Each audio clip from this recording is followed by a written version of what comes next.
levels, but that's just me. That's just me. I hear you, but if that had been the wording, I'd have been like, okay, now I can. Well, I'm the one that said, hey.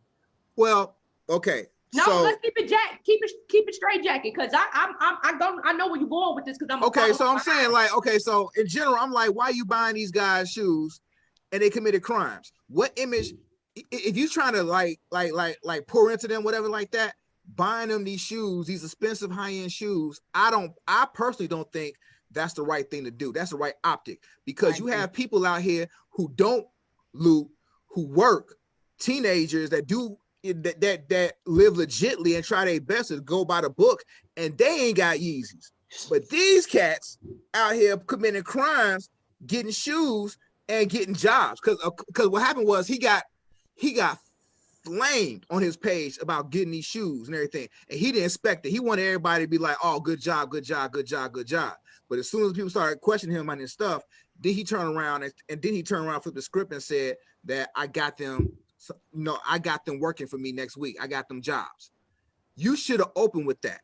If you would have said, hey, I reached out to these youths, got them jobs, I'm out here trying, nobody would have said a thing. Nobody would have said nothing. You doing your job. But when you come out with these shoes, these high-end Yeezy shoes, it looks like a gift and a reward for criminal activity. They haven't earned it. Yeah. And now let me give you a little bit of background about me. Before I worked in education, I worked for juvenile justice programs. Boom. Okay, so I work with kids. Because you about to go where I'm finna go when you done. I work with kids now. Personally, I can tell y'all story. I can tell y'all stories all night about how I've personally spent money on them for interviews, ed, prep, bus fare, work with the family, do all of that stuff. You know what I'm saying? On my dime and my energy and whatever the case may be, to help better themselves, support into them and something like that, because that's what's really important. These guys got records, real records. Real record, and you steady pouring into them. Now, that being said, I've seen some of them crash and burn at the same time.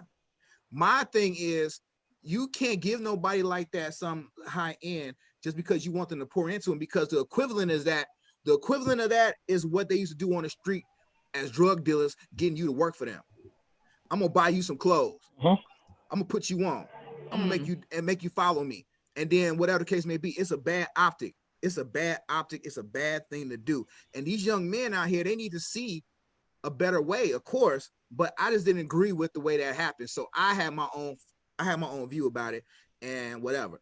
So to end that, today, Jamal Green got on there again with corporate, with him again. I guess they got him a job, or he got a job. Where he's at, what he's doing, I don't know. I really don't care, because it ain't for me to be into that business. I just want him to do better, the best he can, and get his weight up, because when his court date comes, he's gonna need that. They're going to slam him. He's going to need to show that he's doing something to make as lenient a system as possible, because they're going to throw the book at him, because they have you on live doing this. You can't escape that. There is no, it wasn't me, I wasn't in my right mind. It was none of that. You can't blame the system for something you did blatantly, because they ain't gonna care. So he's gonna go do some time, but at least I would rather him show an effort of him doing restorative justice and trying to do something better with his time before he ends up going back or going to jail. If I may follow up behind that very briefly, because I know we have to get into the show. I 100,000% agree with everything that you had to say. Because I am in mourning, technically at this point, I am going to try my best to restrain my hammer today. However, having worked with the youth for the better part of 15 years, both clinically and non-clinically. Me too, yep. The one thing I can and will say is this, specifically as a mental health advocate and specialist, right? Do I understand that there's a cause and effect to everything?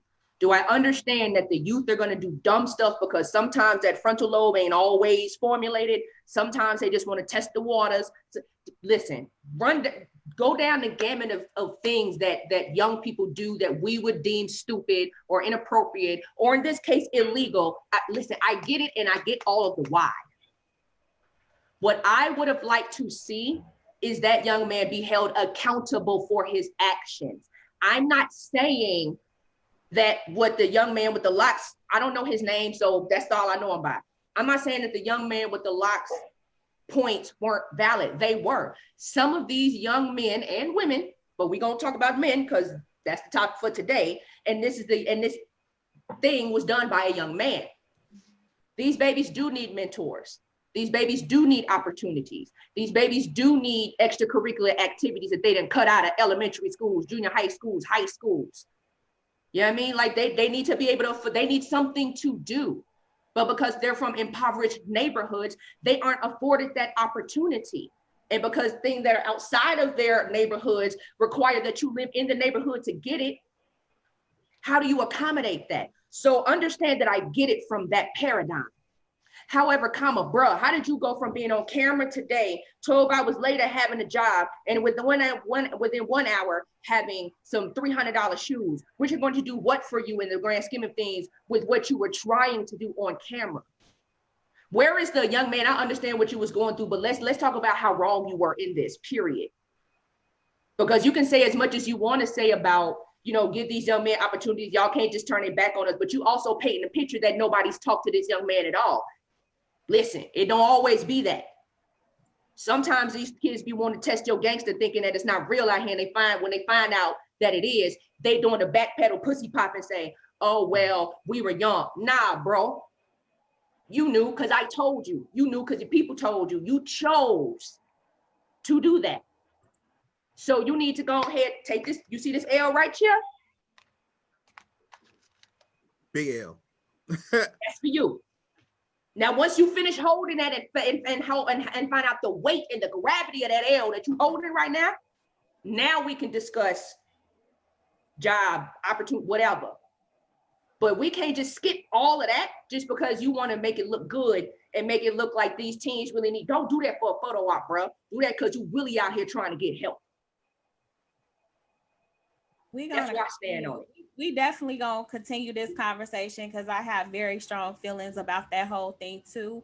One of the things is that I don't think that there's no one solution in helping these kids. Yeah, after school programs, fine. That's only gonna get us so far. I think what is the most challenging thing is getting rid of this hood mentality that's glamorized all the time for kids. I just think it's so much deeper than just let's throw all of these after school activities. Let's have all of these training things for them to be in and career training goals. And it's so much more than that. And all of it is important. So that's only a small part. Everybody needs to partake in the solution. Yeah. And it's not going to be one thing to fix it. But we are definitely going to talk about that at one point because I really do feel like the hood mentality especially is a generational curse. So we are planning to have a show about that. But today's show is all about what we were discussing last week. We were discussing toxic masculinity. I thought that it was a really good show, but today I'm hoping to go deeper. So for everybody out there watching, thank you guys for joining us again today. I know this isn't our regular Tuesday when we normally do We Gonna Talk. So the fact that you guys are here with us even on Thursday, we appreciate really y'all for taking time for us and rocking with us when we have to shake things up a little bit. Y'all are real MVPs out there. So thank you. So welcome to We Gonna Talk, Toxic Masculinity Part 2. And I'm hoping that this conversation goes deeper than what we did. I think last week was very, very, very good. It was foundational. I think that it helped us kind of establish where we stood on some things. But I also think that we have some really deep-rooted stuff that we have to talk about when it comes to toxic masculinity from a female perspective, and we want to get your perspectives on that. And I'm hoping that in having these conversations that we'll plant those seeds outwardly past this talk. How y'all doing today, first and foremost, before we go into it? I don't want, to just start coming in throwing stones or anything like that. I know Andre alluded that he had a ninja smoke bomb last time when he was going to disappear if things just in case. It's like, just throw something over and it's like, break glass just in case. In case of emergency. Steph, how you doing over there? I'm good. Busy. Good. Sis, how are you? Under the circumstances, I'm okay. I'm a lot better than I have been since Saturday. That's good. So, yeah. That's good. I'm glad. So before we get started, can you say a little bit about your good friend? We want to pay tribute to her and just acknowledge her. She seems like a beautiful soul from what you've told me about. So tell us a little bit about your good friend and take a minute and pay respect to her. Okay, I'm gonna try to do this, OG triple style, because the tears, we don't do that here. Okay, not on camera. This is so people who really, really know me know that I'm not a true Chicagoan. And what I mean by that is I was not born and raised here. I was born in Carbondale, Illinois. At 3 years old, I moved to Dallas, Texas with my family, specifically a little town called Duncanville. I lived there until I was 9. I moved from Duncanville, Texas to Inglewood on the south side of Chicago. At age 9, it's 1992. So I have been here in Chicago, in and out of it, since 1992. When I moved here, I didn't make a whole lot of friends fast, but the friends that I did make were pretty much considered family because all of our parents raised us, period. One of the young ladies who I came up with is a young lady named Danielle Mathis. Shame on me for not knowing, but she was wheelchair bound, had been since she was like 3, to my knowledge. She wasn't supposed to live beyond the age of 6. I never knew what was wrong with her. I just knew she was in a wheelchair and she could cuss you out just as well as anybody who wasn't. So she was normal to us. That's how we treated her. And when you grow that close to somebody, when your mama and your grandma and them and your daddy and them all raised everybody within their house and yours, you don't really take that kind of death lightly, because I was legitimately raised with her almost my entire life.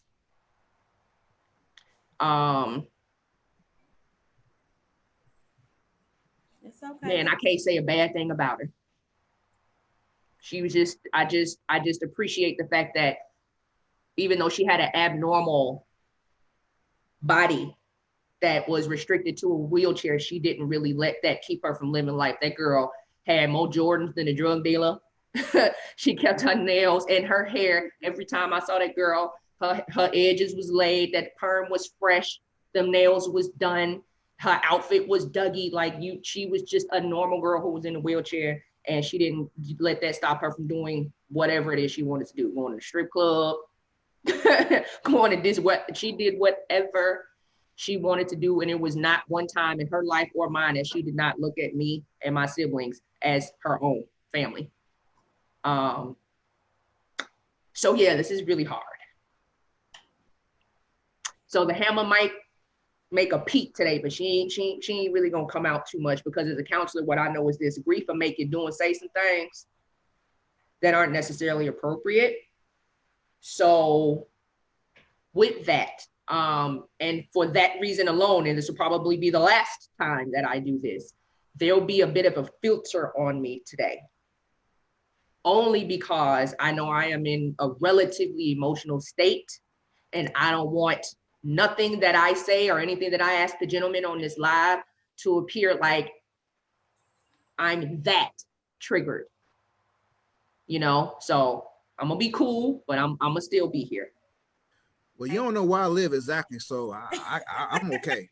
But I know how to find you though, so. So you good, right? You sorry, you safe. You safe. I'll be outside. I see her coming down the block. I'm like, I got that face like Ox did on Belly, like, oh.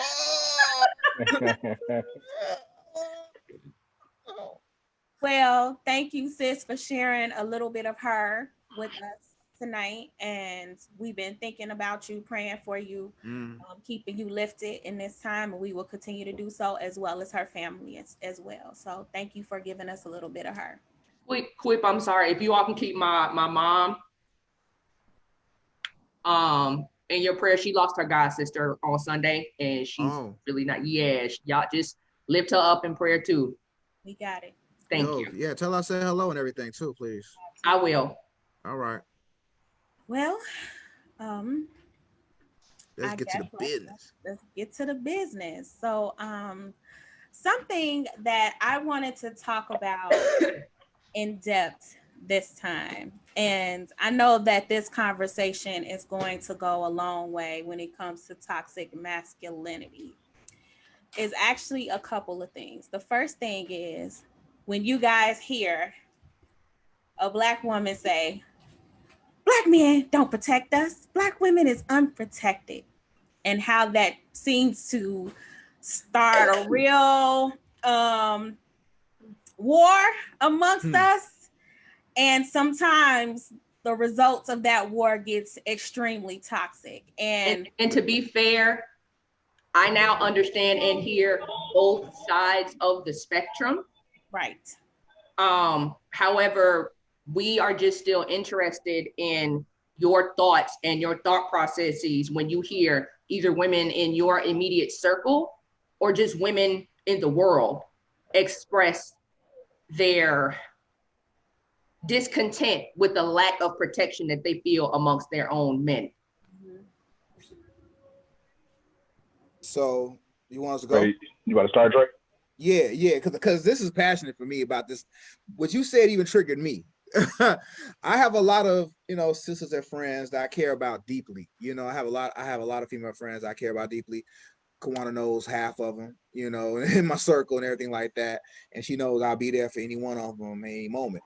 Yeah. So when I first started hearing that, I felt some kind of way because, I was like, the people who were saying it, I'm like, who's messing with you?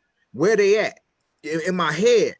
Because when you say I don't feel protected, I'm thinking like, wait, you know me, so-and-so, so-and-so, that we'll go to war, go to town any day for you. So I feel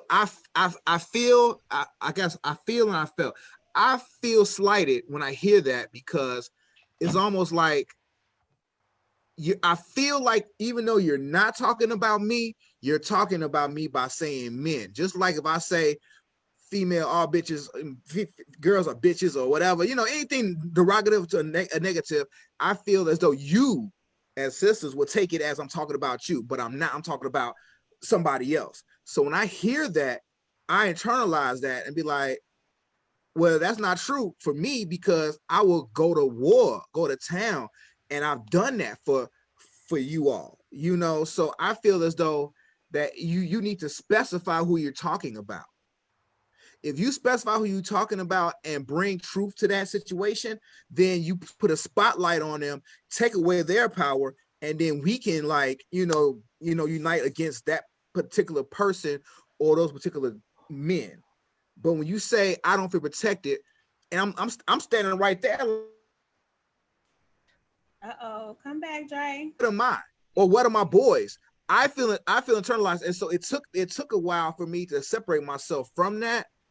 It took a while. It's still there, but it's not an immediate trigger. But since we're talking about it, it does kind of dig on you, because for me, if I hear that, and I want to say that a few times, and I'd be like, nah, I know she ain't talking. I know she's not talking about. Or wasn't absolutely not, just to be other people, right? I know that, but I don't want to. But yeah.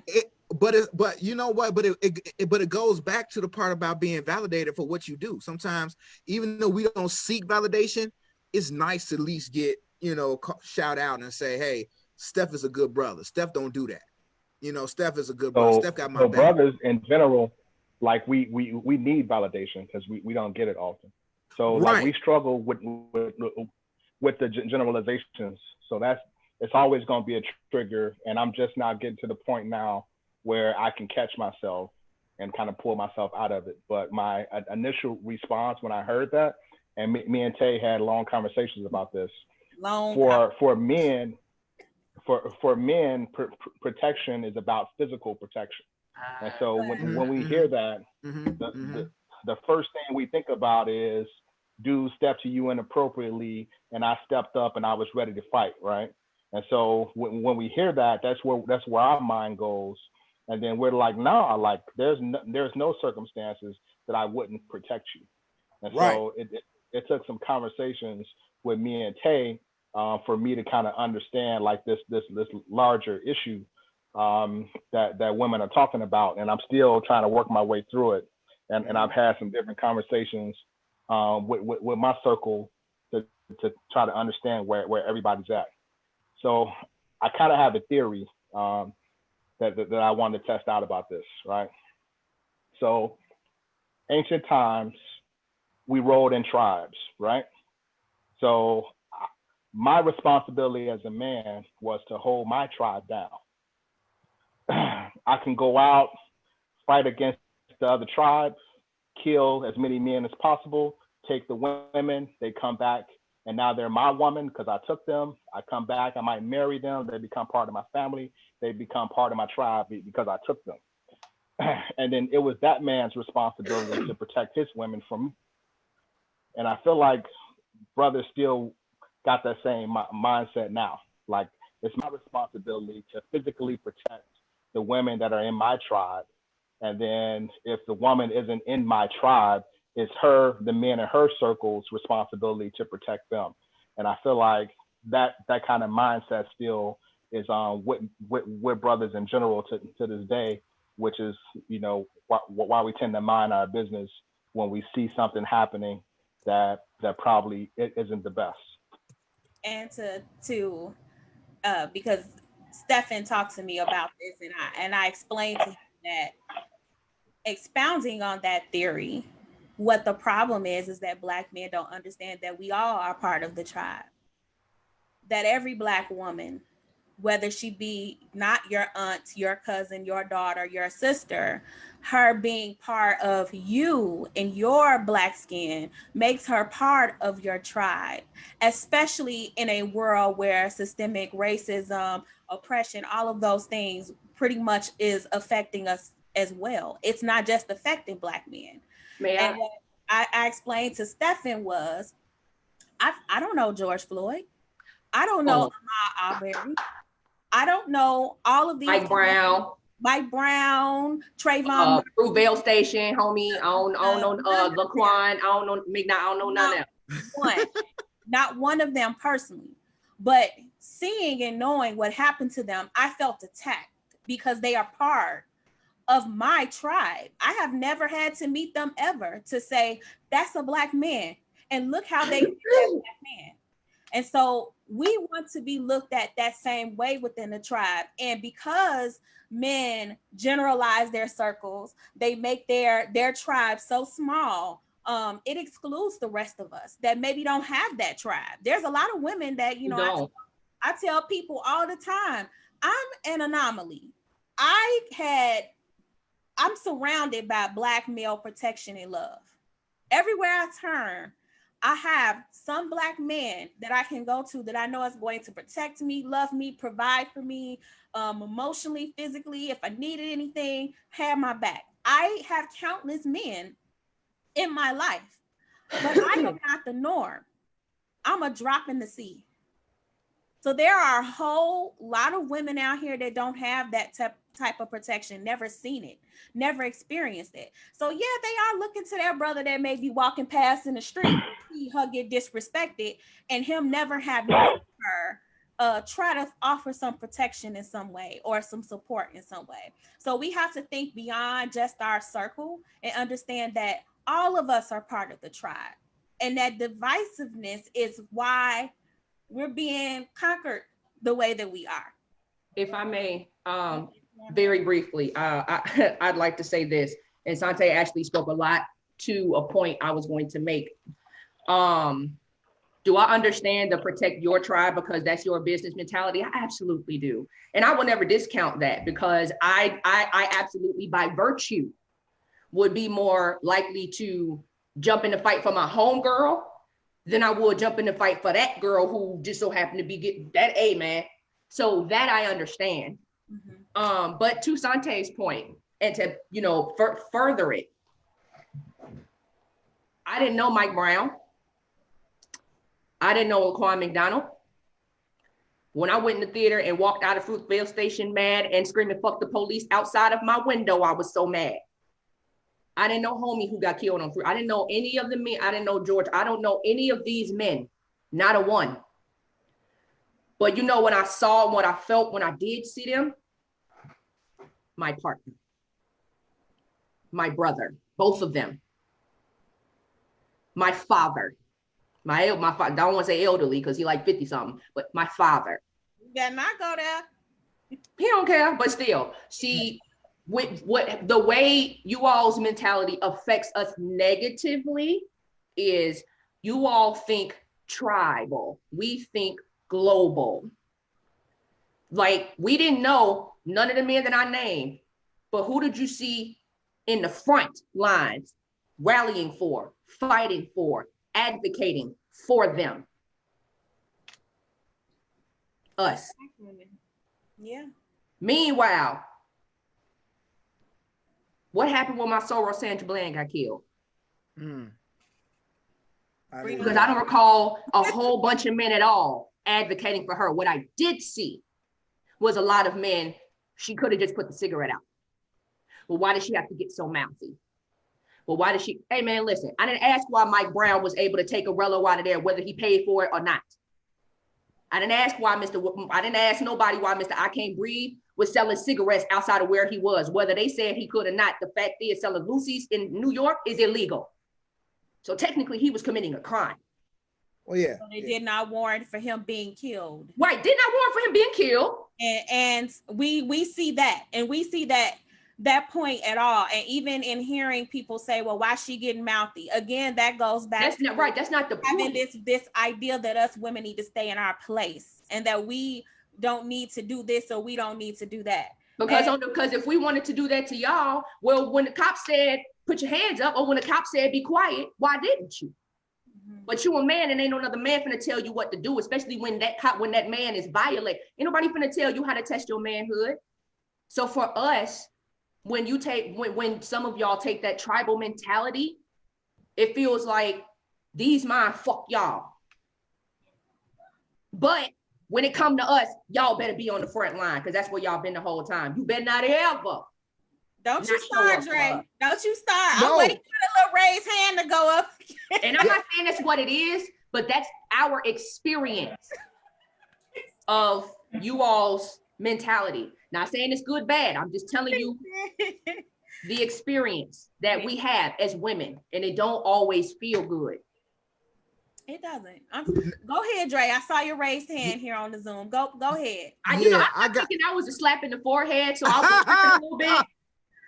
No. Let me say that you are correct. And I gotta say this now, this could be, you can take this how you want to take it, and I'm gonna be as honest as I can about it. That was brought to my attention with Sandra Bland and the other sister who was killed in her own home. Yep. By the police. In Baltimore. Those two incidents in particular were very tragic. I want to, now this is what I've been. Corinne Gaines. I'm sorry, we got to say a name. Corinne. I didn't know her name, right? I stuttered, so I can't. No. I had to think about it. I'm like, no, we're going to acknowledge this baby. Her name was Corinne Gaines. Okay, thank you.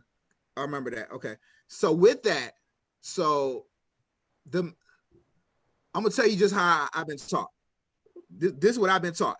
Call it toxic, call it whatever. This is what I've been taught. And I think Steph gonna probably, he's smiling inside because he probably know what I'm gonna say. But men think rational, logical.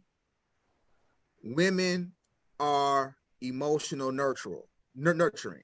So they go from the heart, they go from the feeling, they go from the emotion, and that's fine. I'm not none of that. Men, they think, they question, like, why is he doing this? Why? They could be upset. Not saying they're not upset. Not saying they're not pissed off. Not saying they're not feeling some kind of way about it. But they go into the thoughts about it because they apply it to if it was a man. If it was a man, so that's how we apply it. Not taking no slight from any woman like that, not intentional, but it's just the way we rationalize, or some of us rationalize. Because when I first heard about Sandra Bland, you know, it was from my sisters like, you know, Akila, Kawana, other people who are very emotionally upset. And I get it, because that could have been one of them. To me, I'm thinking that could have been somebody I knew, because I know they can talk to the police like that. You know, I know they can respond like that. And so for me, I'm not upset that she said anything to the police like that, because she had her mouth. She said what she said. To me, I didn't think that warranted her to be arrested. I thought the cop was a dick. You know what I'm saying? Excuse my language, but he was being an asshole. He did not want that little black girl telling him off. So he used his authority in whatever capacity just because he could. That right there. How she ended up dying, which is still a mystery to this day, is unexcusable, unexplainable, and should be prosecuted to the fullest. I don't know how they got away with that. I don't know how they got away with nothing accidental. You know what I'm saying? Accidental death or whatever case may be. You know what I'm saying? I say that because, you know, I am upset about her, but I'm not to the point of tears, because that's not how I'm wired. I'm not going to be at that way for tears. Okay. When Corinne Gaines was killed in her home, that's fucked up. That's the most we're going to get from a man, unless we have some sort of personal, you know, connection with her. We're not going to cry. Some of us are not going to get to the point of being emotional unless that's our wiring.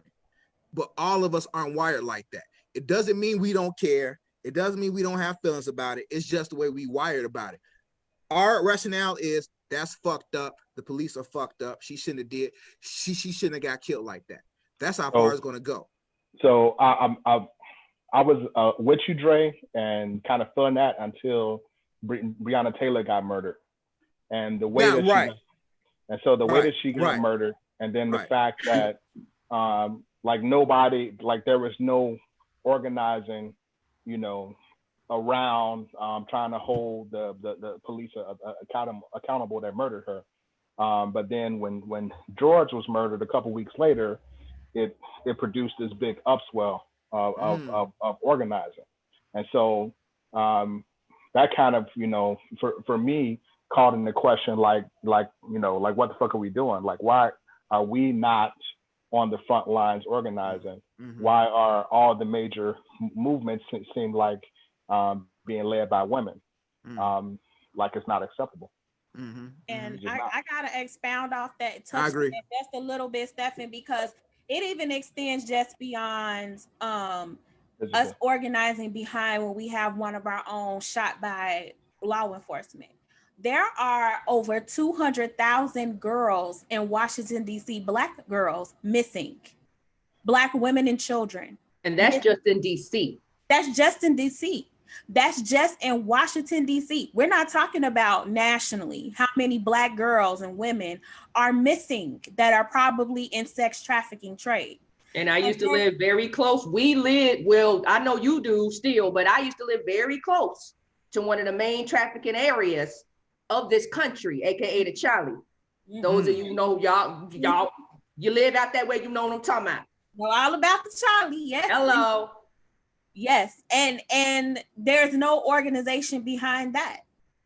There's no organization behind that whatsoever. So Black women tend to get lost in the conversations, and it hurts a bit, because when you start looking at history and thinking about all the other movements that happen from Black women's backs, happen off Black women's backs.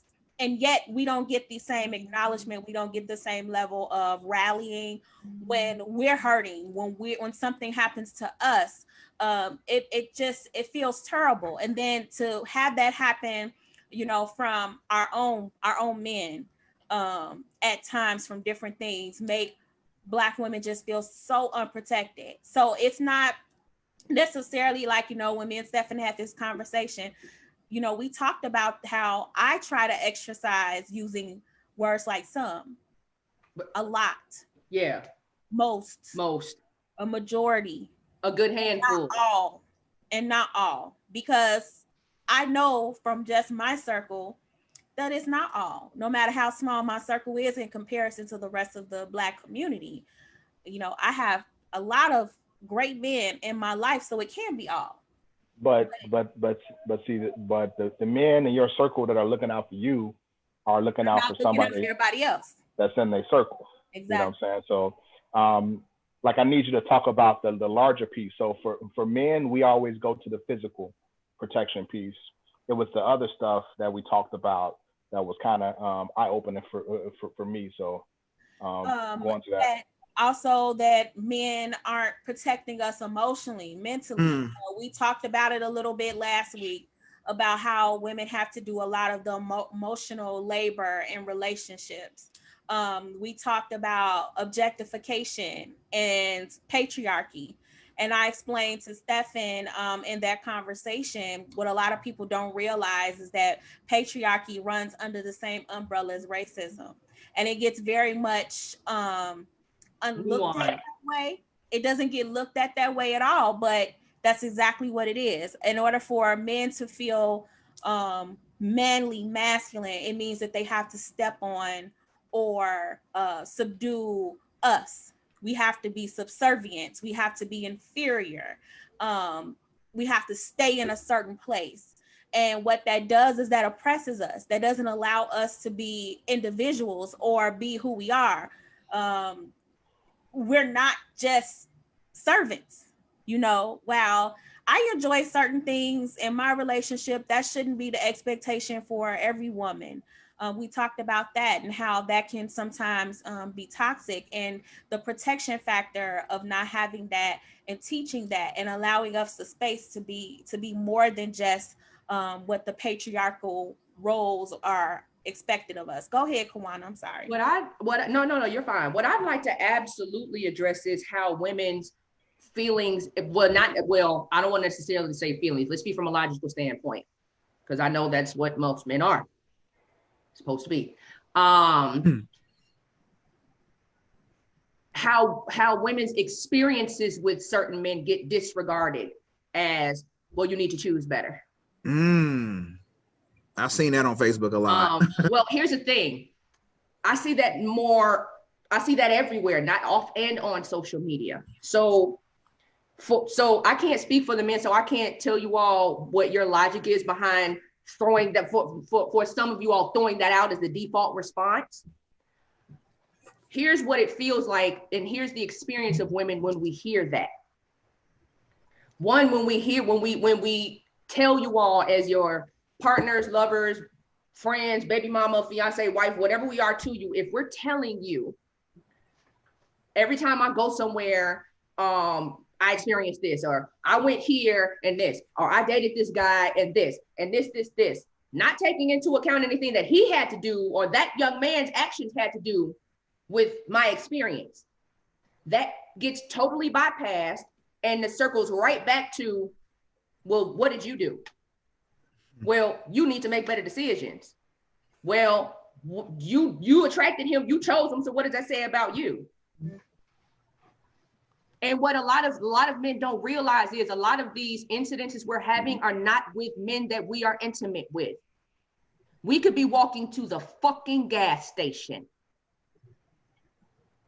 and it's never, young man, why don't you watch your motherfucking mouth, Joe? Like, for real? It's always, well, why was you in that area anyway? You know them niggas gonna need. Bro, I just told you I was disrespected by a man. And all you did was sit there and analyze, well, why was she there? Well, what did she have on? Well, did you hear what I said? Right.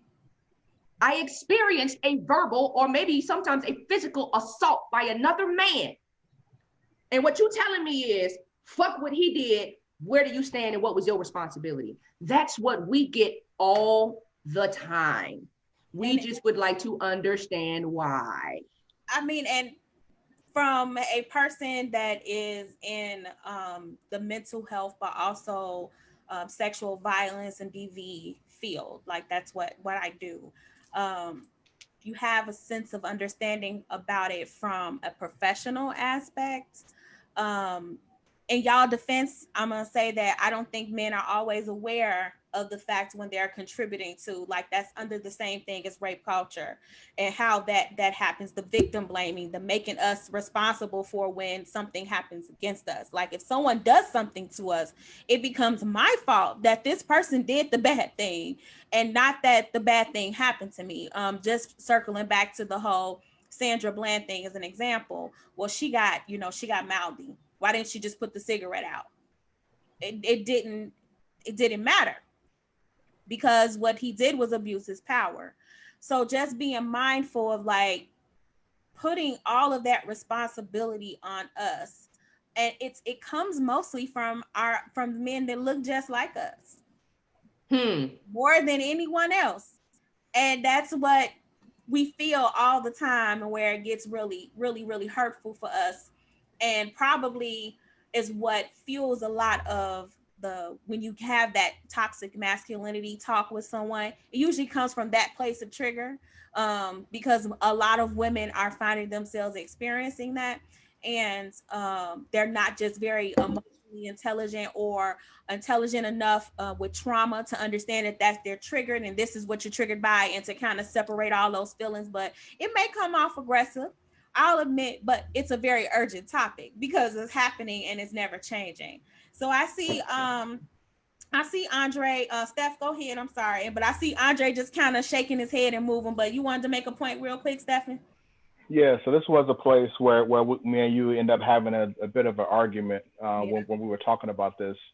So you had said it was some meme somebody posted about guys being friends with rapists and not really checking them. And so like my thing was guys are not actively standing by and watching their friends rape people. That rapists, if I have a rapist in my circle, he's not going to talk to me about that because he knows that I wouldn't G for that. He would only talk to the other guys who condone it. Who condone it. I bring it up to say that what men are doing in this situation, and I'm guilty of it too, is like we feel like we recognize that we live in a world where there are a bunch of men who prey on women. And so what we're trying to do is to make sure that the women in our circle are aware of how many guys out here are like that, and that you don't put yourself in a compromised position. And so it's not us trying to blame you necessarily, but it's us trying to make sure that you're aware that there are certain areas and certain places that if you go, there are a concentration of people there, men there that are just wilding, and that you're putting yourself in harm's way.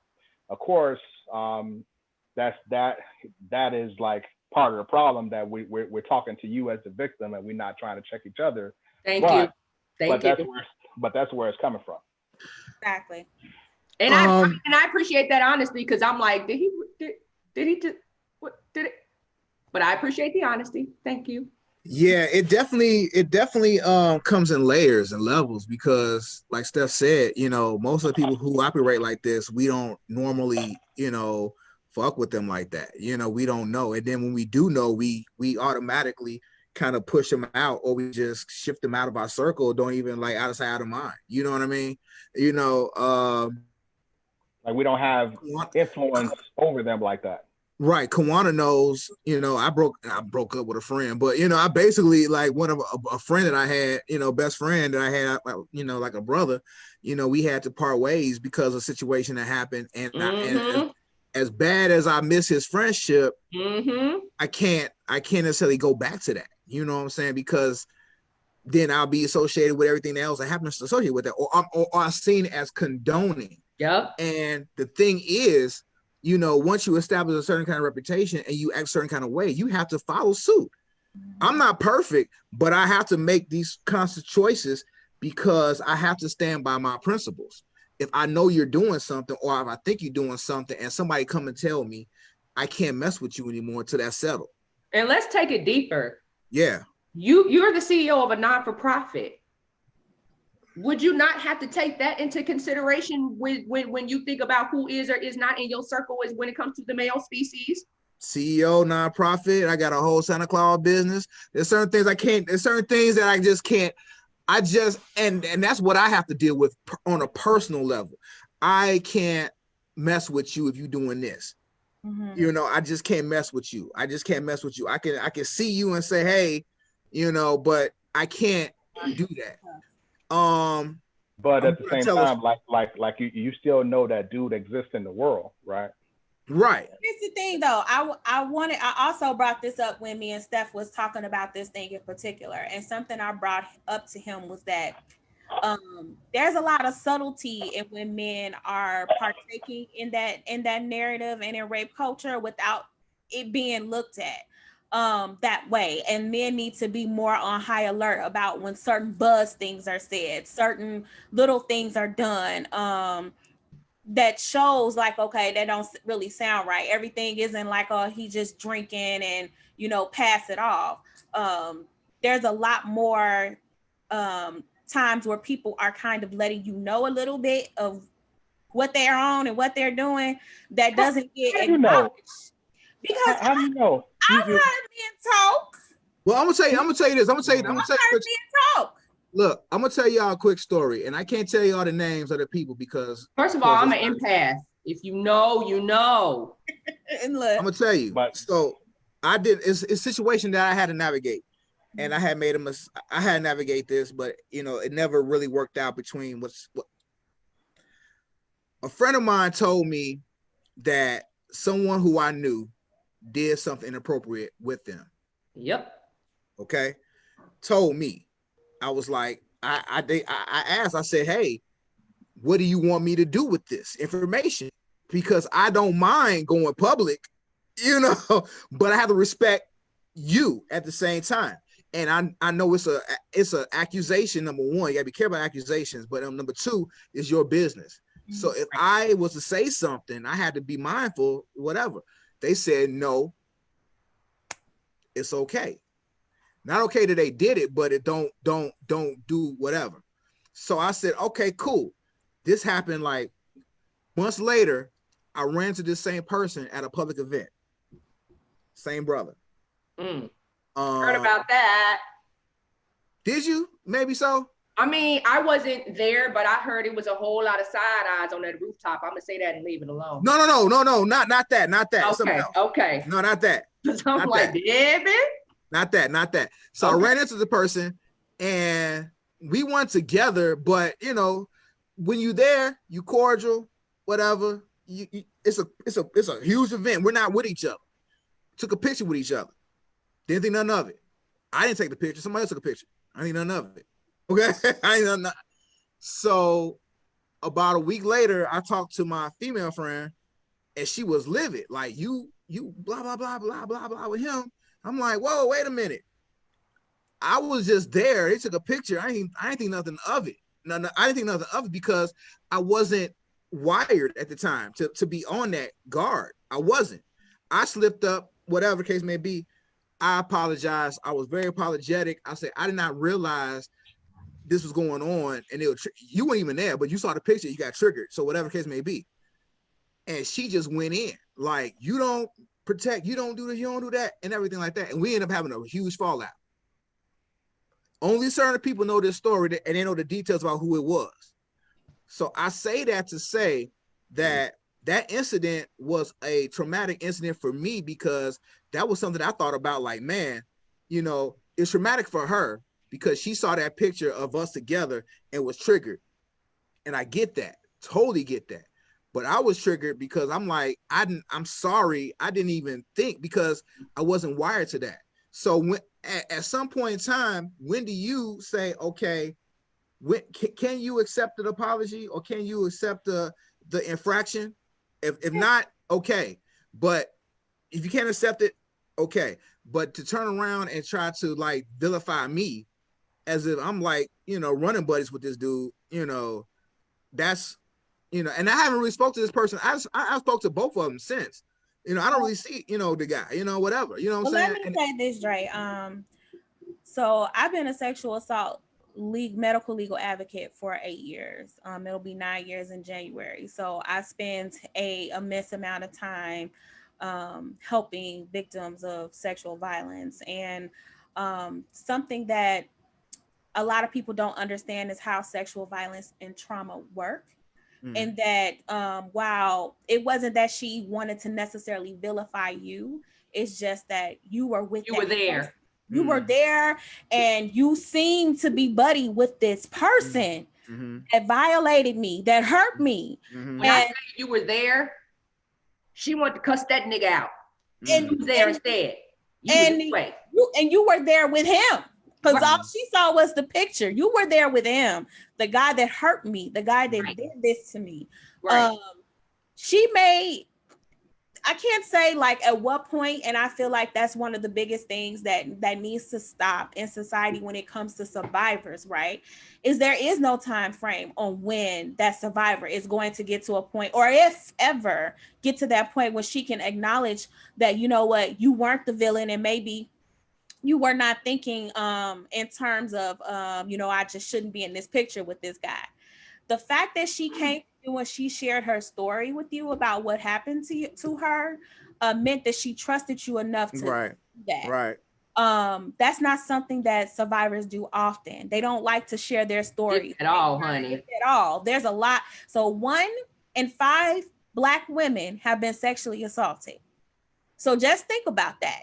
I'm sure that you guys know hundreds of women, and 1 in 5 of them have been sexually assaulted at some point in their lives. So if 1 in 5 Black women have been sexually assaulted, or she just told you that it's very rare that assault victims disclose, how small you think those statistics are when it comes to the women who actually choose to disclose? Right. I get it. Like I said, it doesn't happen, and she did that with you. So whether you knew it in that moment or not, she trusted you enough to be vulnerable in a way that a lot of survivors are never vulnerable again.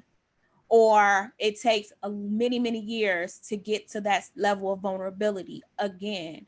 And so having saw her confidant, right? The person that she told this story to in this picture, whether you was buddy with him having a drink or not, I can only imagine what went through her mind, right? Right. So although it hurt your feelings and you didn't like to be made to feel that way, I do think that there's some grace that needs to happen in that situation, because that was triggering for her. You were with the enemy. Imagine politically when we're seeing all of these pictures flying around, and we heard about the fly list to Jeffrey Epstein's island. How many of us was like, oh, not him. What? Oh man, I can't.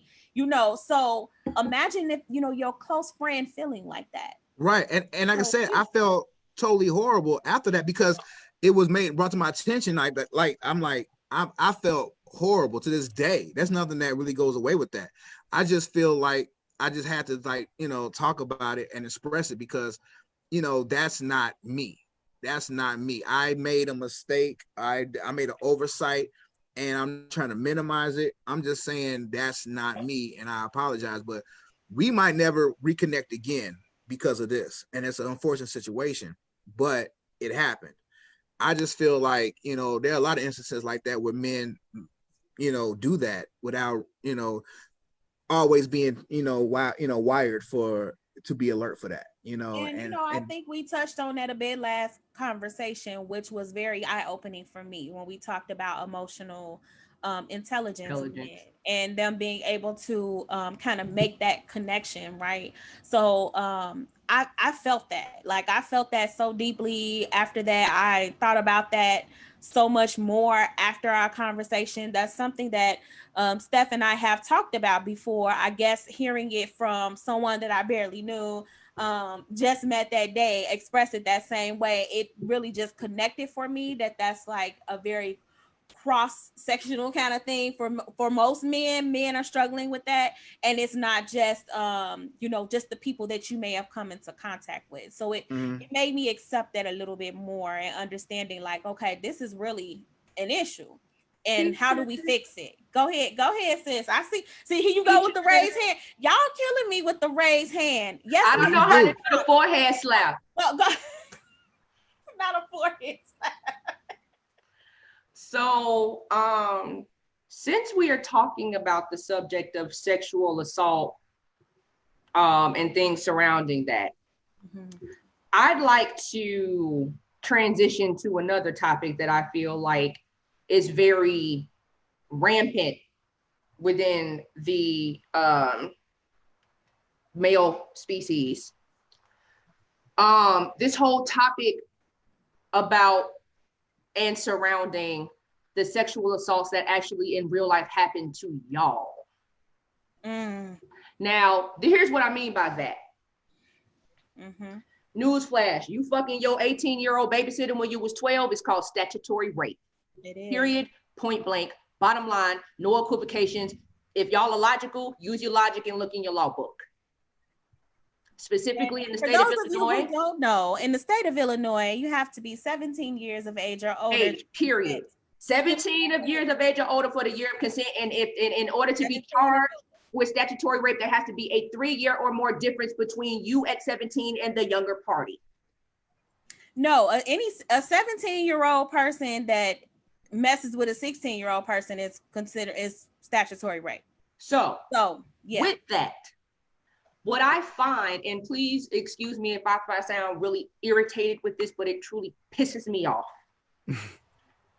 What I find extremely disgusting as a woman is how women are put on such high pedestals when it comes to sexual assault. We need to be protected. But when y'all fucking y'all babysitters, that's just the rites of passage. I need to understand the logic with it. Because I understand how it's not okay for an older man to be with a younger girl. And by virtue, I understand, because there's mental capacities, there's manipulation, there's age difference, there's power dynamic. I get that. So what's going on? What's missing that y'all are not getting? Hold on. I was going to say that because I honestly don't act like. No. I'm just asking. Hold on. So don't act like that dudes are solely responsible for that. I didn't say they were, but since we covered toxic femininity 3 weeks ago. So from the time that sons are born, grown women are telling him how handsome he looks from birth, and like, ooh, where my little boyfriend at? Yes. Ooh, dressing them up like little men, dressing them up like little men. I can't wait until you grow up, and so that is happening from birth. And as a mother of a son that has heard it so many times and have had to check a person or two. And y'all, I need y'all to be clear, not my child, that I'm not disregarding that. What I'm talking about is the disregard that happens amongst men when that comes up. So I just think it just plays back, because I've actually had this conversation, and it's a thing that I've wanted to actually do. In my current job right now, I'm the sexual assault prevention educator. So I go out in the community and I talk about preventing sexual abuse, sexual assault, et cetera, et cetera. Because for me, that mentality reads a lot like, fuck these little boys. No, so let me get to that. And I'm not saying that that's what it is, but it reads like when girls are more precious than little boys, and that's just the rites of passage for them. That ain't for trauma. It's not necessarily that. And I'm trying to, make this point, because I think that it's really important that we have this conversation. There are a lot of male sexual abuse survivors, and they cannot speak up. They want to, but they don't have the safe place to. Yeah. As Stefan was saying, from the time men are born, boys are born into the world, they are over-sexualized too. They are taught to have, this women, growing up, you don't want to stick yourself to one. How many little girlfriends you got? Or how many little girlfriends you got?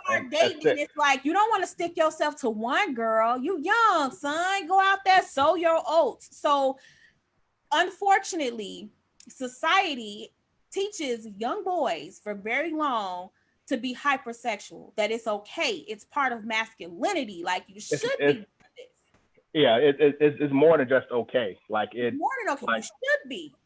it is what you should aspire to. So you should aspire to having multiple women. You should aspire to having as much sex as possible. And so the younger you have sex, the better.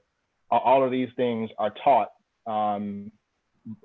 either directly or indirectly. So I remember I was 9 years old the first time that I heard about a train. And so my friend, so by the time I turned 9, crackhead hit my neighborhood really hard. So I couldn't go outside. Don't tell us all your business. That's all right. We grew up on the west side of the city. I mean your age. So I mentioned you mean your age. Oh, he probably 41. I'm 41. Yeah, I don't give a damn. Oh, that's just me. That's 25. Hard. That's just me. Go ahead, Steph. Sorry. Right. So like I couldn't really kick it outside as much as I used to. And so I remember distinctly. I'm 9 years old. I go kick it with my guys, and they're like, "Man, you missed it yesterday." I'm like, "Miss what?" Like, "Man, we just ran a train on so and so." I'm like, "What? Like, what the hell? Choo-choo train? Like, what are you talking about?" Right, you looking at a train, right? Right. And so then they broke it down for what happened, and like my best friend was also 9, participated, right? To whatever degree that a 9-year-old could actually participate. So it was like 9 years. He was 9. All the other guys were anywhere from like 12 to 15. Right. I remember playing Ding Dong Ditch, right? Or what was the game with the bottle? Where you spin the bottle. No, not spin the bottle. It was another game. Damn. Catch a girl, kiss a girl. Huh? Yeah. Catch a girl, kiss a girl. Catch a girl, grab a girl, catch a girl, kiss a girl. Don't grab one, I'll beat your ass. At like 7 or 8 years old with my uncle who was about 19 at the time. And the girls that I was catching were 12, 13, 14 years old.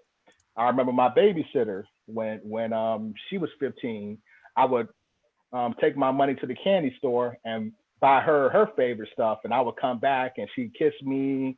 She's taking a bath, and I'm in the bathroom where she's taking a bath. All this stuff was normal in my neighborhood growing up. So this is not something that I came to on my own. Like, I was taught this. And so the fact that I have carried that into adulthood is not surprising.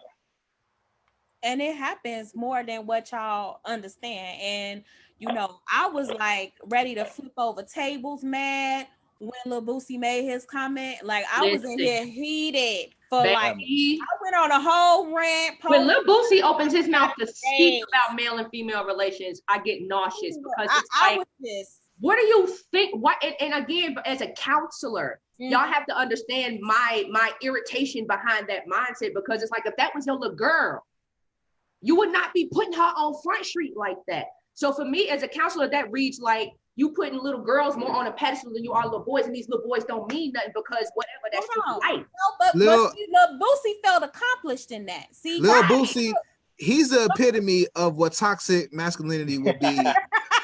Walking, I agree. Talking, everything he says and does, walking, talking, that's like what not to do. Like, oh my God, you know, that's the rubric. No. But it just for me, am I very clear on the fact that a lot of women are very nasty, dirty, raggedy neck? Nasty, yeah, you clear. You had bitches. Okay. There are female predators. And female predators, sadists, sociopaths, psychopath. I done seen them all. I'm trying to tell you. And I'm totally clear on that. And teach these kids, like, you know, I'm talking to these kids about Aaron's Law and child sexual abuse. I talk to kids from preschool all the way up through 8th grade. And then we do high school healthy relationship conversations. And even with the high schoolers, hearing some of these things, you know, it's truly frustrating. But again, the boys, I've had little kids really just be like, little boys be like, well, no one's gonna touch me because, you know, I'm the boy and I'm this and I'm that. And it's like, they don't even realize are at risk. And what a lot of people assume about child sexual abuse, especially, is that it's usually male to female, or if the boys are being sexually abused, is by other men. Yep. No, there are women predators, and they are real. They are so real. And sometimes they are babysitters, the aunties, the cousins, etc., etc. And my problem is, I'm trying to figure out why ain't no man stepped in and tried to do something about that the same way they would step in if it was a male on a little girl. Because we just talked about that. You know, the ridicule, and you know, as someone who is a sexual assault medical labeling, the labeling alone. I've had male survivors. Yes, please tell me, because my logic I've had male survivors that have come in and told their story, and then they come in and the police come in to do the report, or the doctors are cracking jokes in the hallway because, like, yeah, you know, a man really got assaulted. Like, the stigma goes both ways. So I will say that as someone that has seen it with our own eyes, when it comes to that, it's not that, you know, men aren't stepping up. Men don't have the platform to.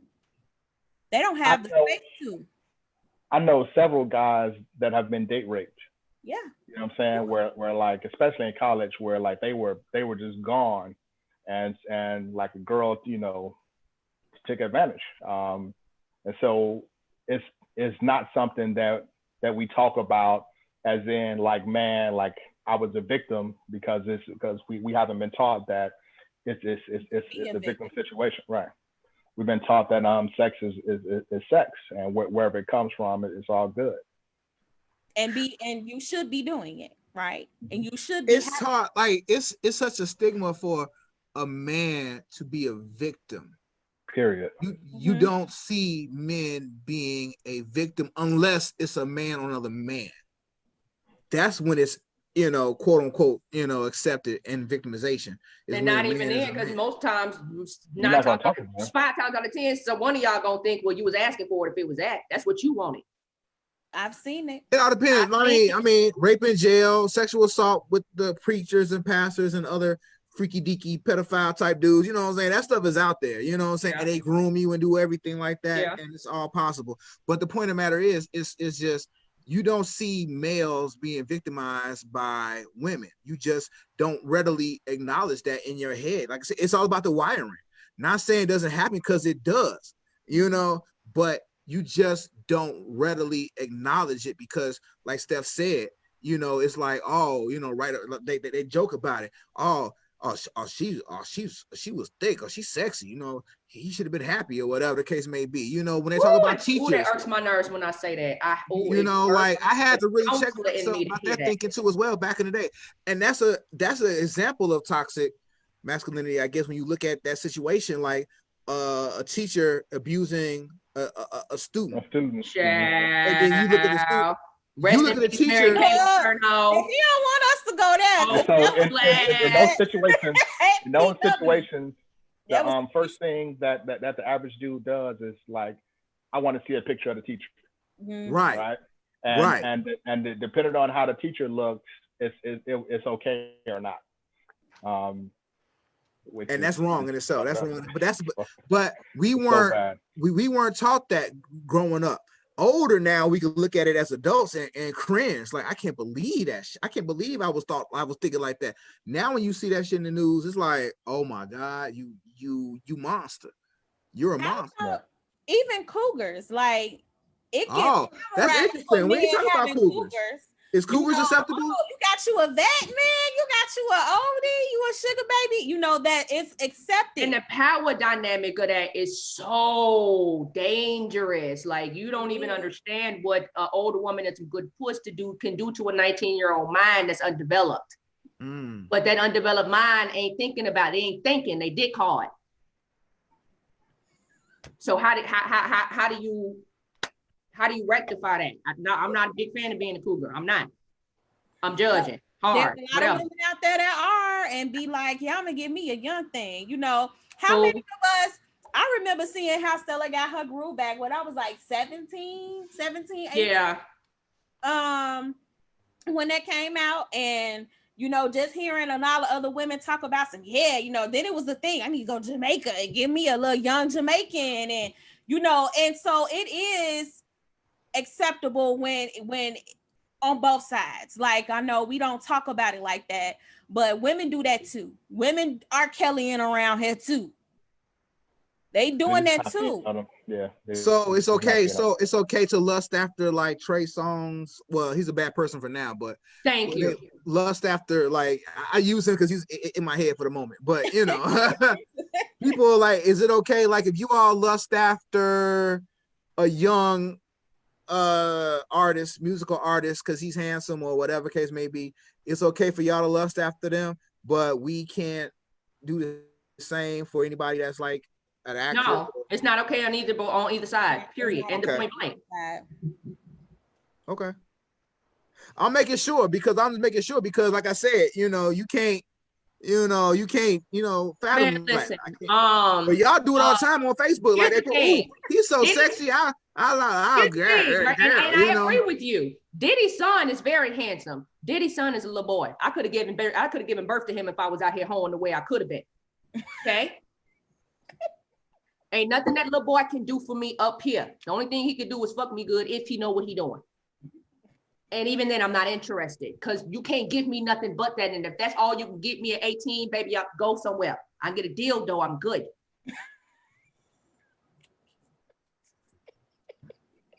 I'm trying to think who out here young that we can use as an example for women. Well, we could use Chris Brown because a lot of women was at him when he for first women. I'm talking for men, like Russell Simmons' daughters. How old are they? They're in there. Like Angela Simmons. That's been the main one everybody be on. Huh? They're grown. They 30s. They 30 now. Yeah. See, I'm not even connected to anybody like that. You know, like my mind ain't getting there. Like, you know. No, but when Sierra first dropped, Sierra was 16, and it was grown. It was men at home. Was she? Yeah. Yes. Rihanna, when she first dropped, she was 16. Yeah. She sure was. When Beyonce, then when she was like pop it, drop it, that was 16. When Umbrella came out, she was like 19, 20. When she did Pondy Replay, she was like 15, 16. Yeah. I remember that. I remember when she was like automatic. I remember that. Oh, that's Sierra. She was. What you talking about? Yeah, she was Sierra. Was 16, 17 when she did that. You talking about? Yeah, she was 16, baby. I mean, even when that came out, they was 16. We didn't know. I had no idea. Came out with just one of them days. That's why she was 14, and all y'all was at her. All of y'all. She was 14. Monica. No, Monica wasn't cute for me. She had on the struggle shoes. Monica too skinny. Monica, nah, I'm body shaming on this one. Monica a little too young, too skinny. I couldn't get that. No. I love me some Monica. Monica, no. Special she had on, baby. Shoes with them tights though. I mean, I was Keisha Cole. Look, I was a Keisha Cole fan. And Keisha Cole almost ended this live. I almost ended it talking about Keisha Cole. What's wrong with you? Keisha Cole she grown now. But when she dropped, Keisha Cole fan and how she looked, because it damn sure wasn't her singing. Hello. She making that. I almost cut you off, Andre. I was young. Oh no, you can't talk about that. I was younger. Keisha Cole came out when I was what, in my 30s? Don't sound the same. Like it's the same song. She made a whole album with the same song. You know, you had that little piano you got when you were a kid. She changed a note or two. I swear it was like Hustle and Flow. I cannot. I'm sorry. Keisha, if you ever see this, I don't care. Y'all biased. Can we gonna ring? I'm sorry. We got off topic. See, I'm triggered. Why is we talking about fifth plate Cole? Like, I don't understand. So real quick, so that man D-Ray did an interview with Vlad. I don't know if you saw this, it's a couple of years now, where he talked about in relationships why he has a hard time going down on women in his relationships. And so Vlad was like, why? And so he said when he was 11, he was basically forced. Gang raped. I remember that. Okay. Grown women. Yeah. And like they made him go down and he was like, it stank and it was nasty and disgusting. And so he gets triggered like every time, you know, he tries to do it and he just can't do it. That was the first time that I've ever heard a man talk about that kind of experience in the way that made it sound like rape. The first time I ever saw it, not in real life, but had an experience of it, was the movie Antoine Fisher. Baby, when I tell you that movie chat my every time I see it, and then I fucked around and read the book. I don't understand why he didn't, as a counselor, I understand, because he was healed, he didn't feel the need to. But as a human being, I don't understand why he didn't punch that bitch dead in her throat every time I see you was on site. Because I don't understand how you as an adult woman can be okay with that. And find that, and when adult women make it okay, they make it okay with that young man, and he carries it, and he thinks it's okay, and he gonna carry it to somebody else. So what about Juice? I hate it. I have always hated that relationship. We just watched this not too long ago, and I pointed that out. And I have always hated that relationship, and I was mad at you. I was mad at that. What? We didn't see nothing wrong with this at the time. I have always thought something was wrong. When I first saw it, when I was a short, I was like, "What? You nasty?" Was like. Because she looked good, because they was going off the aesthetics. She looked good, she was fine, and he was funny looking. So it was like, man, he got I almost cut this off. Now, just because he was running around looking like Gumby, he was the finest. Yeah, all my eps was look cute. But here's my question. Now understand, I'm gonna tell my age. Now, I had to be about not my age. Disclaimer. We gonna be about. I had to be about 7 or 8 when I actually first saw that movie. I was about 9 or 10 when I actually watched the movie. As a child, I thought that relationship was disgusting. And the reason why is because in my mind, adults are supposed to be with adults. This is a kid. I don't care that he's 16, 17. I don't care that the law, I didn't even know that concept as a kid. As a child, my mindset was, she a grown ass woman. She wrong as hell. And that little boy just doing what the fuck she's allowing him to do. And why is she allowing him to do that? You can't get no grown man. Bitch, you that thirsty? She had a husband that she was putting down. Right. Bitch, you that thirsty that you had to go parking lot pimping in high school. PS 135. Yeah. I hated that relationship. I never, even from a kid, I wasn't condoning that because I just thought it was disgusting. I still do now. It was, and it's still a lot of that happening. It's still a lot of young men out there that's aspiring to have them. Like, what is he giving you besides good wood and self-esteem, bitch? Like, for real, let's talk about it. That's it. That's it. But when hasn't that not been powerful for some women? And that's true. When has that not been enough for some women? Good point. Because they got all the control. They can kick the man out. They can do whatever. Get the fuck out the house. They do all that. For some women, that's exactly what they want. But we dragged them 2 weeks ago. It works anyway. It's power and control. But we dragged women 3 weeks ago. We ain't talking about them this week. Okay. Back on topic. She'll give him a pass for that. No, we are, because y'all should have been here 3 weeks ago when we dragged us from my bad edges to the other side of Timbuktu. We ain't on them this week. We on y'all. I can't with her today. Fair enough. I thought you said you wasn't hammering today. You done built the whole house. She said a little bit. She said a little bit, but now she's feeling it. A whole house. A whole house she done built, laid foundation and everything. I'm still being nice. It's a hammer, all right. I'm still being nice. But getting back to toxic masculinity, because yes, this is the talk of the day. We kind of got a little sidetracked, but I do feel like it's still on track because it's all connected. Yeah, so it is. We didn't get completely off track. It's all cross-sectional. So, but we can just circle it on back around. So I want to know, you as men, being aware and having these conversations, like, what do you feel that you're going to do, or how do you feel like you're going to change this narrative about toxic masculinity moving forward? What changes are you planning to make, what seeds are you planning to plant outwardly? Like, how do you see this improving? Because this is all about breaking generational curses. Or do you at all? Or do you feel that you need to, or are you doing any of that work now? For me, I'm gonna speak on this for me because I work with kids for a living now. I think mentoring the young men about conversations, like I remember having them in my office, some of the 8th graders and 7th graders in my office, having conversation, and they willingly asking me questions about how to handle a situation with a classmate, a female classmate. I'm laughing at myself like I never thought I'd be there, but I had to take that opportunity to be responsible and to educate them on how to navigate that properly, to A, not disrespect the girl, B, concentrate on your grades because this is all whatever, Right, that's your focus. And and do all that other stuff.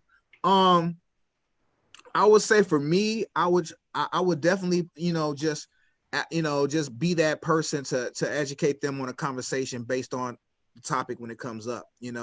Listen to them.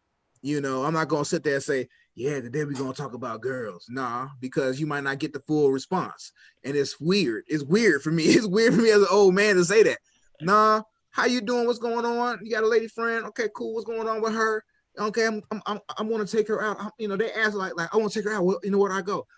This is the type of stuff you build on to kind of, build it up on them and everything. Had a conversation about if you hear them have conversations about girls and they call them out of their name or they talk about doing something they shouldn't be doing, you can put them to the side and have that conversation and be present and be present in that. And don't just listen to it and don't say nothing. Put them to the side and have that conversation and make it a group, make it a session so they can really get it out, and have that because you got to understand a lot of these guys might not have fathers, might not have brothers, or their brothers might be trash or whatever. Thank you. They might be trash. Like I talk to a lot of one of my old guys used to say when they asked him about who they looked up to or who they listened to, whatever, and they were like Mr. Russell, and they was like, but don't you got like a brother and sister? He's like, yeah, uncle, like yeah, my uncle is a drunk. He's like, my uncle's a drunk. My brother, he ain't on that, like you got to understand. So you got to really see your place and use that opportunity to be that, that example, that conversation piece, whatever. I might not get everything right, but I know for a fact that I will try to educate them on how to do it right, or how to handle it right and change that mentality. You have to. Grown folks, grown men, I'm sorry. You grown, you set your ways already. He has tried. I have seen him fight on social media and off social media like, bro, I'm trying to told you. And some of these men just are, engulfed in their own trauma, their own stuff, their own culture, how they were raised, who they were raised by, who they weren't. And a lot of that too is not being able to, like, you build this idea of who you are and you become your identity becomes completely attached to that identity. You can't let it go. So like trying to redefine who you are without that is scary for people. Any kind of change or growth is scary to people, especially when this is how you've made it for however long that you've made it. Nobody wants to hear that they're wrong. Nobody wants to hear that they need to do something better without taking that criticism and getting defensive. It's very difficult. It takes a lot of growing up, maturity. One thing I truly had to learn is consider the source. And one of the things especially is surrounding myself around people where I don't have to question where that criticism is coming from, so I can receive it a little bit better. Because if you still have to question it and attack it like it's a defensive thing or someone's attacking you, then that means that it's something off within your circle. And you need to take a look at that. That's what you really need to look at first. So that was something that I've learned, is to really start like building my circle tighter and having those people around me that I know if they're telling me something, it's for my best benefit and not to tear me down. But yes, Andre, continue on. Yeah, that's pretty much it. Just try to be the representative as best you can. Have these conversations. I've done conversations like this on my own platform and had this conversation with brothers and everything, talking about this stuff, especially if something pressing comes up. They had these conversations, they had this dialogue going, because if the dialogue is out there, people can see that you're trying.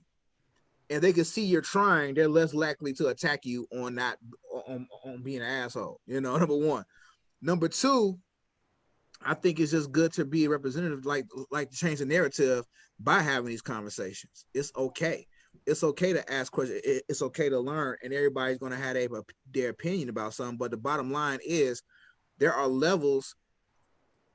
We have to evolve past our traditional forms of patriarchy. We have to evolve. What happened, what was good in the 80s, 90s, whatever, we can't use it in a new millennium. It ain't gonna work. It ain't gonna fit. Not for everybody. Not for everybody. It's going to evolve. It has to evolve. And we have to accept that. We have to accept that. We have to. Back in the day, dueling was the shit. If Steph offended me, I could slap him with a glove and say, "Hey, come meet me out here on this hill." You have offended my honor. You know what I'm saying? And that was the way to do it. I challenge you to a duel. I'm watching Hamilton like, man, why don't they have duels? I had to go look it up.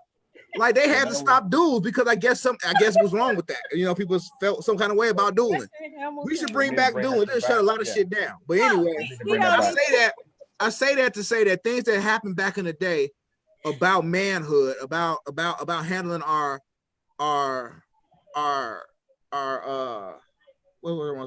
reputation, everything like that. A lot of that stuff has changed. So we haven't developed new strategies for that.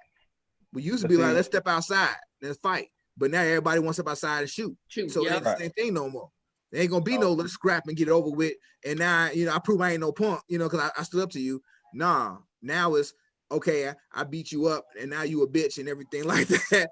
And it's changed. We have to establish new parameters for manhood, for patriarchy, for the relationships with women. We have to establish new parameters. Period. We have to evolve and establish it and say, this is what it is, not what it could be, but what it is. We have to have this conversation and agreements. We have to have a new set of agreements, and we have to evolve because our society is evolving. We're not doing the same thing that we did in the 50s. We're not doing the same thing we did in the 60s, 70s, 80s. We have to evolve. We have to acknowledge that. Once you acknowledge that, and we have to evolve our society and get these things in place, that's how we're going to survive and thrive. That's how we're going to get rid of some of this stuff that's going on, because we have to go past the stuff that what we did back in the day probably wasn't healthy, probably wasn't too good for us. It probably caused a lot of strife and division. We have to evolve past it and get, you know, closer together. And, you know, your role and women roles have changed. Y'all not going to be at home cooking dinner, waiting for the husband to come home. It might not work like that for you. It might not be like that for you, but it shouldn't be like a bad thing if a woman decides, I want to be a housewife, I want to do this. At all. You know, but and you as a man should be able to accommodate that if you really care about that woman and want to be with her. Period. And she still has value past whatever is going on. You can't minimize her role because that's what she does. She's your backbone. Because if she wasn't there, what was you going to do? And I've done that. How was you going to get it done? I've stayed home. In fact, fortunately, I was able to stay home and take care of all 4 of the kids between Steph and I. So, you know, both Steph and my sister-in-law were in their careers. Robert was working in his career, and I was still trying to break down into it. Had just finished like school, was getting my master's. So I was like, you know what? I'll take care of the kids. So fortunately, I was able to stay home and take care of them. And, you know, Steph and Marie helped out a little with financial stuff, and it just worked for us. And I'm gonna tell you, that stay-at-home part with all the kids, like that parts, you brave, because I go back to do it. Is a lot of work. I'm tired of nanny. Of work. And as someone that never imagined that I would be a stay-at-home mom, never wanted to be a stay-at-home mom. I always wanted to be that career woman. I never saw myself staying at home, and I struggled emotionally with myself at that time, at certain times, with staying home and taking care of the kids, because this wasn't what I expected for myself, but something that that allowed me to do was my son is the only boy we got on both sides. So on my side, Steph has 2 girls. On Robert's side, he has 2 nieces. So it's just Kyron. He's the only boy.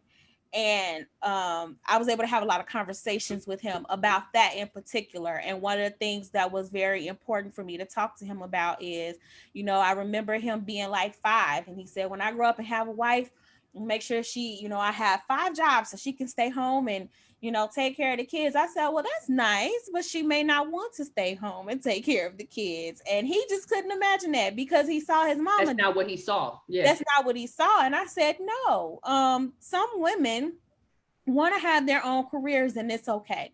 And it doesn't make you less of a person, less of a man, doesn't make you less of a provider. You can provide for your wife in other ways, which is one of the biggest narratives that I think that we need to start teaching our youth, our male youth, is that provision extends beyond monetary stuff. Mm-hmm. When you are providing for your significant other, your wife, you need to provide for them emotionally, spiritually, and the monetary value of it. Money. It's not just money. I'm going to say it again like Umar Johnson, because he said everything 3 times. It is not just money. We be needing hugs, kisses, you know, you fucked up right. We need all of that. We need congratulations. Validation. Validation. Thank you. Word. I acknowledge you. Validation. No. See, I had to be specific with validation because, again, sometimes you all translate validation as I paid the bills. That should be sufficient. Oh no, it's not. Validation is thank you for what you do.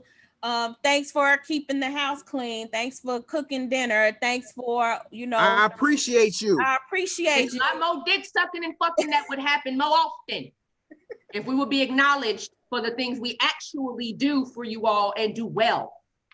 I agree. That's something Robert will even tell you every time he write that check, make sure that we got a roof. I be like, thank you.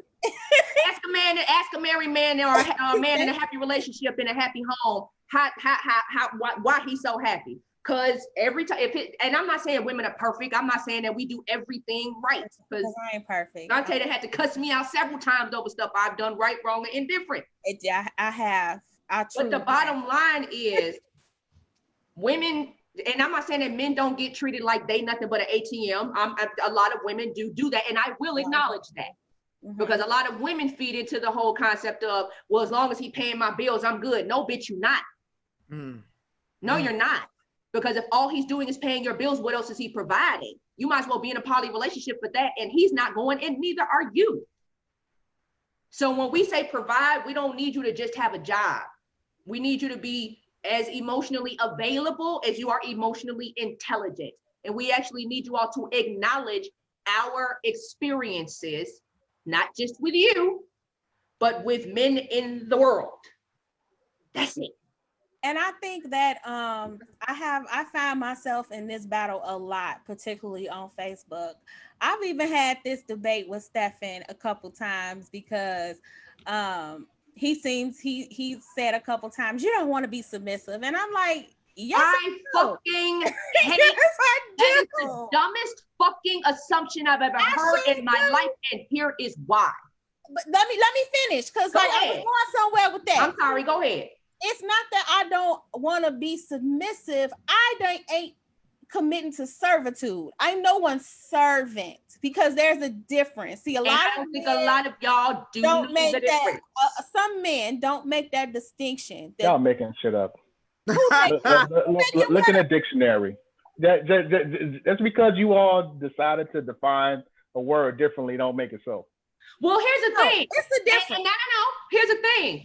Just because you all decided to define what submissive meant for you, it could go both ways now. Because let's be clear, a lot of women take issue with the word submission, because for us, from y'all, it reads like you need to cook, clean, and be able to fuck and do what I say when I say it. And because I'm the head of the house, my word is the default, and that's it. Fuck your opinion. I ain't going. And that's it. I'm not saying that's what it is. I didn't. Hold on. Why you shaking your head?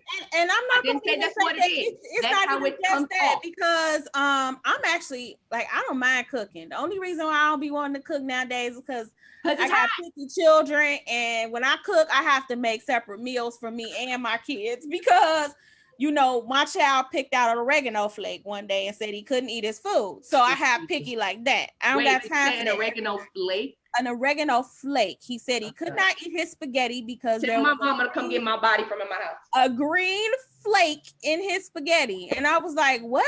And I look at it's oregano. The baby threw the whole plate in the garbage. Okay. So I have that kind of picky. So I end up always making 2 separate meals. I make what I think the kids gonna eat, and then I make meals for me and Robert. So I be tired. I don't be wanting to do that all the time. However, I never mind cooking, cleaning, doing like the typical, I guess, gender role type stuff. Like it doesn't bother me. I like to see men eat. I grew up around my mom cooking. I used to cook for Stefan all the time. And I grew up in a house full of men. So I don't mind doing that. I was raised. I don't know how to be nothing but subservient. I love my daddy, but he didn't teach me nothing but how to serve a man. I don't have no problem being submissive. My problem with the definition of submissive is when men hear the word submissive, they're you can't have a brain. You can't have a brain. Right. You can't think. You can't speak. Nothing. Your opinion would be heard, but it does not matter. You need to be fucking and sucking every night and twice on Sunday. You better give birth to all the kids I tell you to give birth to. And I'm not cutting off my nuts. I don't care if it do destroy your body. You're going to take care of that because that's your responsibility. And whatever happens in this house, I rule because I'm the man. That's how submission comes off to us from a lot of y'all, which is why we don't like doing it, because it comes off as be a slave, not be a helpmate. Mm-hmm. Well, I can honestly say I wasn't raised that way, but and Stefan isn't married to someone that way, and Robert damn sure ain't married to somebody and that's fair. That's totally fair. Doesn't that's the experience of a lot of women. That's what it is. But there are a lot of men out there that do advocate for that, and that's such a deterrent for women. Like if I was only created just to be mindless and follow you, I wouldn't have a brain. If the only reason I was created was to serve a man, my mama should have swallowed me or wiped me off. Because that's a waste of a human being and a waste of a whole lot of fucking talent. People like that shit though for some reason. Hey.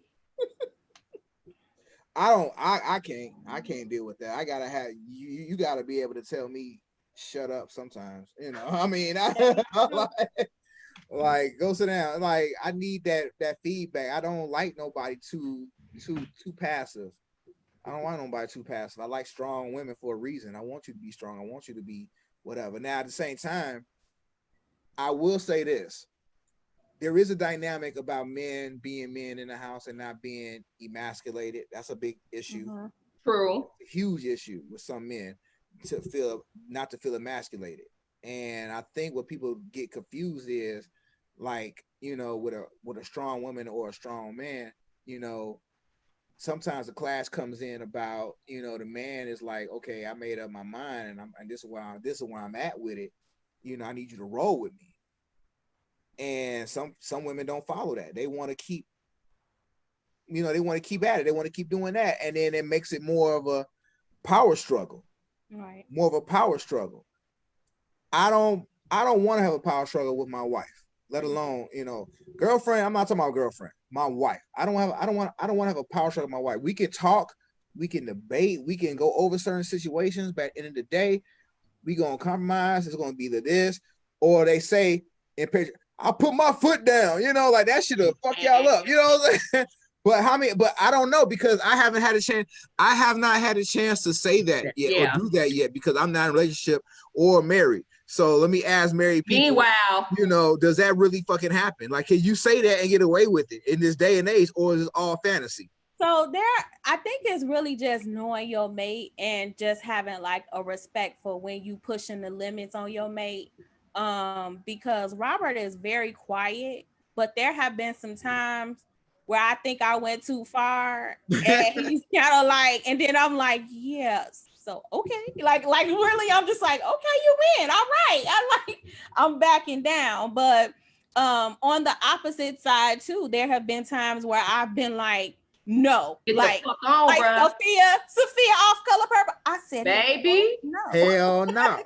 Like, sometimes I'm like that, and then he won't push it because he like, okay, she's standing firm on that.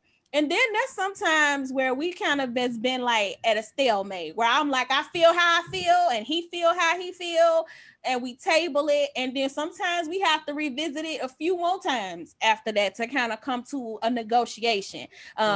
You know, Kawana likes compromise, but I like negotiation. Yeah, right. I remember that.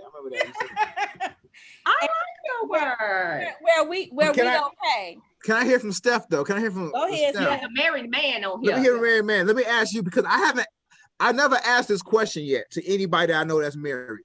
So, is there a place in a time and space for you all to be like, for brothers to be like, I put my foot down, no means no, whatever. Like I say what I said.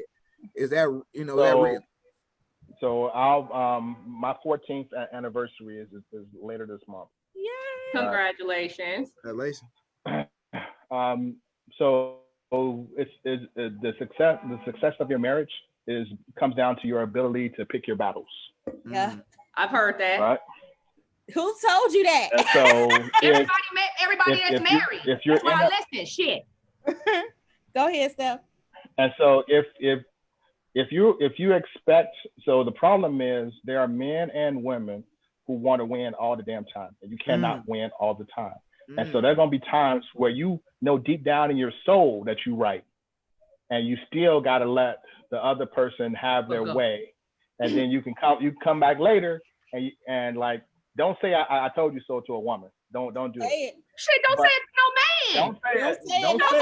Don't say it. Women say it all the time. So I don't. Women say it. Women be ready. Women be ready. Y'all be ready. Y'all be in the cut like this. Y'all be like this. Y'all be like, y'all be like, I told you so. Here's why. This thing right now. We be trying to told y'all all glasses, and we be knowing. We know that it. We know. It's called it goes both ways, though. Go right. It goes both ways. It goes both ways. And so there are times where, yes. And if your man is never right, then you might need a new man. There's been some times where Robert has been completely right, and I had to say, and he lets you win. And that's fine. I own that because I had to do that too. Let me win. But I've also had to step back, shut the fuck up, and let my partner figure out the hard way. I done told your ass. Yes, you do. I done told that's part of it. Now I do know that. I do know that. Sometimes you gotta just sit back and do like this. Wait, what was on the Cosby Show? Bill Cosby. Bill Cosby did this. When he was trying to help Sandra open that jar, and I could right. I'll sit back like with your ugly ass about what I know. But okay, I'm gonna let you have that. Go ahead. That's real. That's an international sign right there. Like, oh, that shit tickled me. That's real. So, the other part of a successful marriage is being like really clear about where your boundaries are and what kind of things that you're not willing to compromise on. And like those conversations have to be had in advance of them popping up in a situation. Because if you wait until the shit happens, it's gonna be too much. It's gonna be ugly involved to have a rational conversation. Yeah, but that's what I tell you. Negotiables and non-negotiables. You have to know what stuff that you like. I have 3 solid non-negotiables that ain't no nothing, no talk, no nothing. Like there's no they crossed, and those are my absolute boundaries. I've always let him know what those 3 solid non-negotiables were. I had some where I wasn't sure about that. I think that over time, because I'm not 14, but I'm 8 years in, and I've been with I've been with this man for over 16 years. So we've been together for a long time. Met at 20. So I spent most of my maturing years growing in this relationship. And things that I thought that were non-negotiables as I got kind of older, I'm like, they weren't really realistic. And I had to kind of change that a little bit too. I think that sometimes we go into marriage, especially with very unrealistic goals, like, or ideas. When people be like, yeah, your mate should never hurt you. And no, sometimes your feelings gonna get hurt, but there's levels to what is acceptable and what isn't. You're dating or you're married to imperfect people, so it's impossible that you won't make errors. I've learned a lot about them non-negotiables versus the negotiables. And then, like I was saying before, I have final offers where it's like I've negotiated. Now I'm just to the point where it's like, nah, I done did all and gave all I can, and I don't have nothing else to give. It's kind of how I approach it, but they are conversations where you need to have before marriage, but then sometimes you're going to have those conversations after marriage, but it's better if, like Steph said, they happen before the issue actually come up. Because so now when it gets to the point where you put your foot down, you've already laid the groundwork. So she's not surprised that you saying hell no. Right. I like how you got your wedding picture juxtaposed behind you, bro. I like that shout out. It's always very subtle touch. It's always and so and sometimes like it's you playing chess, right? Mm-hmm. So you might lose this time, but next time you're gonna win. Mm-hmm. So you got to pick your battles. That's it. That's all. So it is definitely times where Robert put that bass in his voice and it'd be like, okay, Mufasa, okay. I'll be like the hyena. I ain't married, but I've been in my relationship for 6 years, and my partner he didn't put man. I'd have said, I don't fit. All right, man. There's been some times, and Robert don't. All I can do is say okay. He know when I hit him with the okay with 2 letters instead of the whole word. Sometimes I don't even say okay. I just be sitting there like a deer. Like, do I move? Like, do I not move? Like, how mad is he? Can I say something? I hear you. I just be sitting there sometimes, just like, okay, I'm gonna let him have his moment, then I'm gonna go to bed. I'm not gonna say nothing. But there are times where I've been like stern, and he'll just sit there too and be like, okay, she for real about this thing. I'm gonna leave this alone because I have. When they hit you with the Eddie Murphy, okay. That's when you know you got it. Okay. That's when you know. So this whole submission thing, I just feel like it's just some more shit to get us at each other's throats. Real talk, like every dude I know that's serious about being in a relationship, he wants peace, he wants communication, and he wants his ideas to be validated. Part of the problem, because we have so many sisters that have grown up with either without a really involved dad or with a mom who had to be super strong, they've never really seen the kind of give and take and negotiation that should happen in a healthy relationship. Mm-hmm. And so there are a lot of sisters, when you get in a relationship with them, like they expect to have their ideas be confirmed and validated every single time, and they haven't learned the reciprocation of that. Mm-hmm. And so there are a lot of and even my mom, I love her to death, she's amazing, but like she's right every time, and she knows that she's right every time, and she struggles to not be right. Okay. Yes, she do. And so that is a common thing, and just a whole lot of brothers have not really learned how to communicate well enough to convince you, or they're used to being castigated, and so they just kind of fall back. And so I say all that to say, like, real men don't want submission. Like we want a partner, a real partner though. And real partner means like sometimes we go with your idea if it's the better idea. We go with my idea if it's the better idea. And like we in this together. It's not a competition. Absolutely. And just to piggyback off Steph, mom, very strong. Married, my parents been married, 30, just made 30 years. Was it last year, Steph? It'd be 31 this year, right? It'll be 31. It'll be 31 years this year My that parents they've ain't been like married. each other for 31 goddamn days. I wish. But it'll be 31 years for them. And you know, you grow up seeing your mom be very strong because she had both of us, and then my father came into our lives, so she had to do a lot of stuff on her own.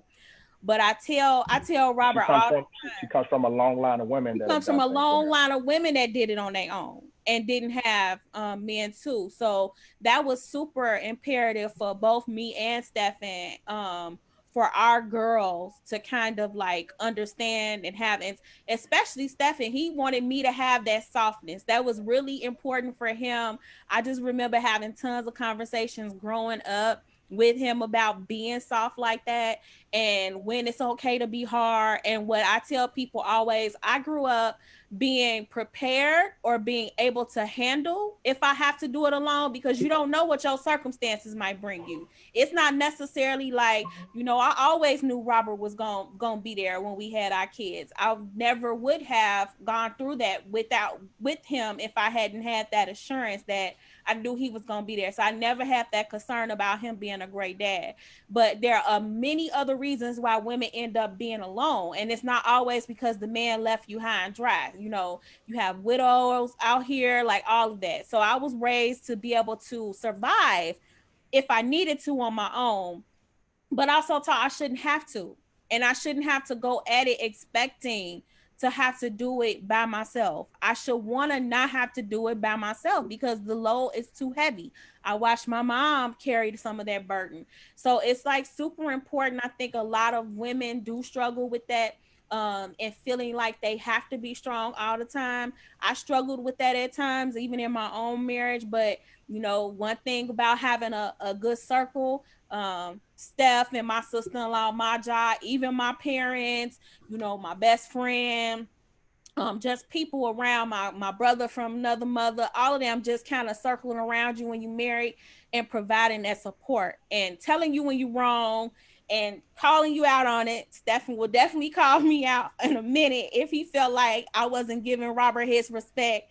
And you need that sometimes to kind of like not get in your feelings. So that's another important thing about marriage, is having a big, strong circle. You got to have real people that's going to, you know, support you through your bad, let you know when you're wrong, support you when you're right, and help you figure it out, because you don't have a book. Nothing came with it when you got married. You just got that marriage license and that's it. And the only examples you had was whoever was around you. But now, I do think women struggle with that. Go ahead. For me, personally, I was raised by my father, primarily by my father, until age 15. And this is no shade to my mom, it's no shade to my dad, but I'm just telling y'all the real of how I was raised. Now, I was raised in a house full of men, and I love my dad, but he was a horror. So there wasn't a lot of female influence in my life, a lot of permanent female influence in my life outside of the mother of the young lady who passed away, my good friend, her mom and her grandma. But those women, even Granny, old English white woman, were strong women because there was no man in the house. The closest thing to a man in and near the house was my father. So I didn't have a man in my ear telling me, you might soften that up. You need to soften that up a little bit. Why? Because my father was like, you're fine how you are. Just understand that every man ain't going to be able to handle that. Not saying that anything is wrong with that. Just understand if that is who you are. And I know that's how you are. And I love you. And that's just how he raised me. And I don't think he has any qualms about it. Because again, as a transplant, you can't be no weak bitch growing up in Inglewood. You just can't. But if you're a man raising a daughter, under what circumstance are you going to be able to teach her how to be feminine? You have a penis, sir. The men in my life didn't teach me how to be feminine. They taught me how to have a relationship with men. So Stephanie didn't teach me how to be feminine. I was feminine, period. Anyway, like I wasn't. I was a girly girl. I had my tomboy periods, but I've always been a girly girl. If my dad brought a dress in the house, he knew the only time I was wearing that bitch was on picture day. Stop playing with me, sir. And see, as my mom kind of like was, loved to dress me up by the clothes and all of that. So I got the femininity, and I was like, fuck on, lady, I ain't got time. From her. So I got the femininity from my mom, but Stephen and my father did not teach me to be feminine. They taught me how to have a relationship with men and how to still be strong, but not feel like I need to flex that all the time. Like, I think sometimes women need to flex their strength all the time. And I was taught how not to be so strong all the time. And to be honest, I don't want to be strong all the time. That shit's exhausting. Okay. Listen, if I could tell you, I swear to God, there are days where I really just want to turn my phone off. Like I actually had to check that this weekend. Because bitch like me get tired of being strong. I don't always want to be, and this is no shade. Please, y'all do not get triggered when I say this. But this is my feeling and my experience, and it's probably the experience of a lot of women who have to play the strong role. I don't always want to be the shoulder of the whole goddamn world. Sometimes I want to lay down and somebody be a shoulder for me. Me too. And I get that. I totally get that. But as a woman who has had to be strong her entire fucking life, and that's not my makeup genetically, that's not my makeup spiritually, that's not even my makeup according to the natural order of being a feminine woman. I'm motherfucking tired. When I say tired, I mean tired. I don't always want to tell a dude, yo, get the fuck out of my face. After I've asked you politely, I'm not interested. Mm-hmm. I don't always want to be the shoulder for the whole fucking family. Like it's not other strong people in the family to lean on. Your family or your man's family? Either or. And it's saying again, it's either or. Sometimes either or, period. Sometimes, just like sometimes men don't always have the space to be vulnerable and open and people validate their feelings. Women very rarely have a space to be feminine and soft and just there because we got to raise kids or we got to raise somebody else's kid, aka our husband, or we got to go to work, or we got to do this. We got to do 15 different things in a day, and we got to maintain it with a fucking smile on our face, and we are faking that smile because we are tired. Sometimes we want to sit back and just say, "Can you please, darling?" And by our feminine wows, you so moved by that's enough to make you move. Some women want to do that. Hell, I know women living that life now. And if I wasn't such a man on the inside part, I'd be damned if I didn't want to tap into that myself. Because I don't always want to be this woman that every time y'all see me, I'm the angry black bitch, and I'm really not. I just identify more with my masculine energy because I have to, not because I want to. Well, then I will say this, and then I know Andre wanted to make a point, and then we're going to let everybody go for the night. You shouldn't have to, sis. And if you finding yourself having to all the time, this was something that I have multiple discussions about, that I've had discussions with myself, growing pains, even in my marriage.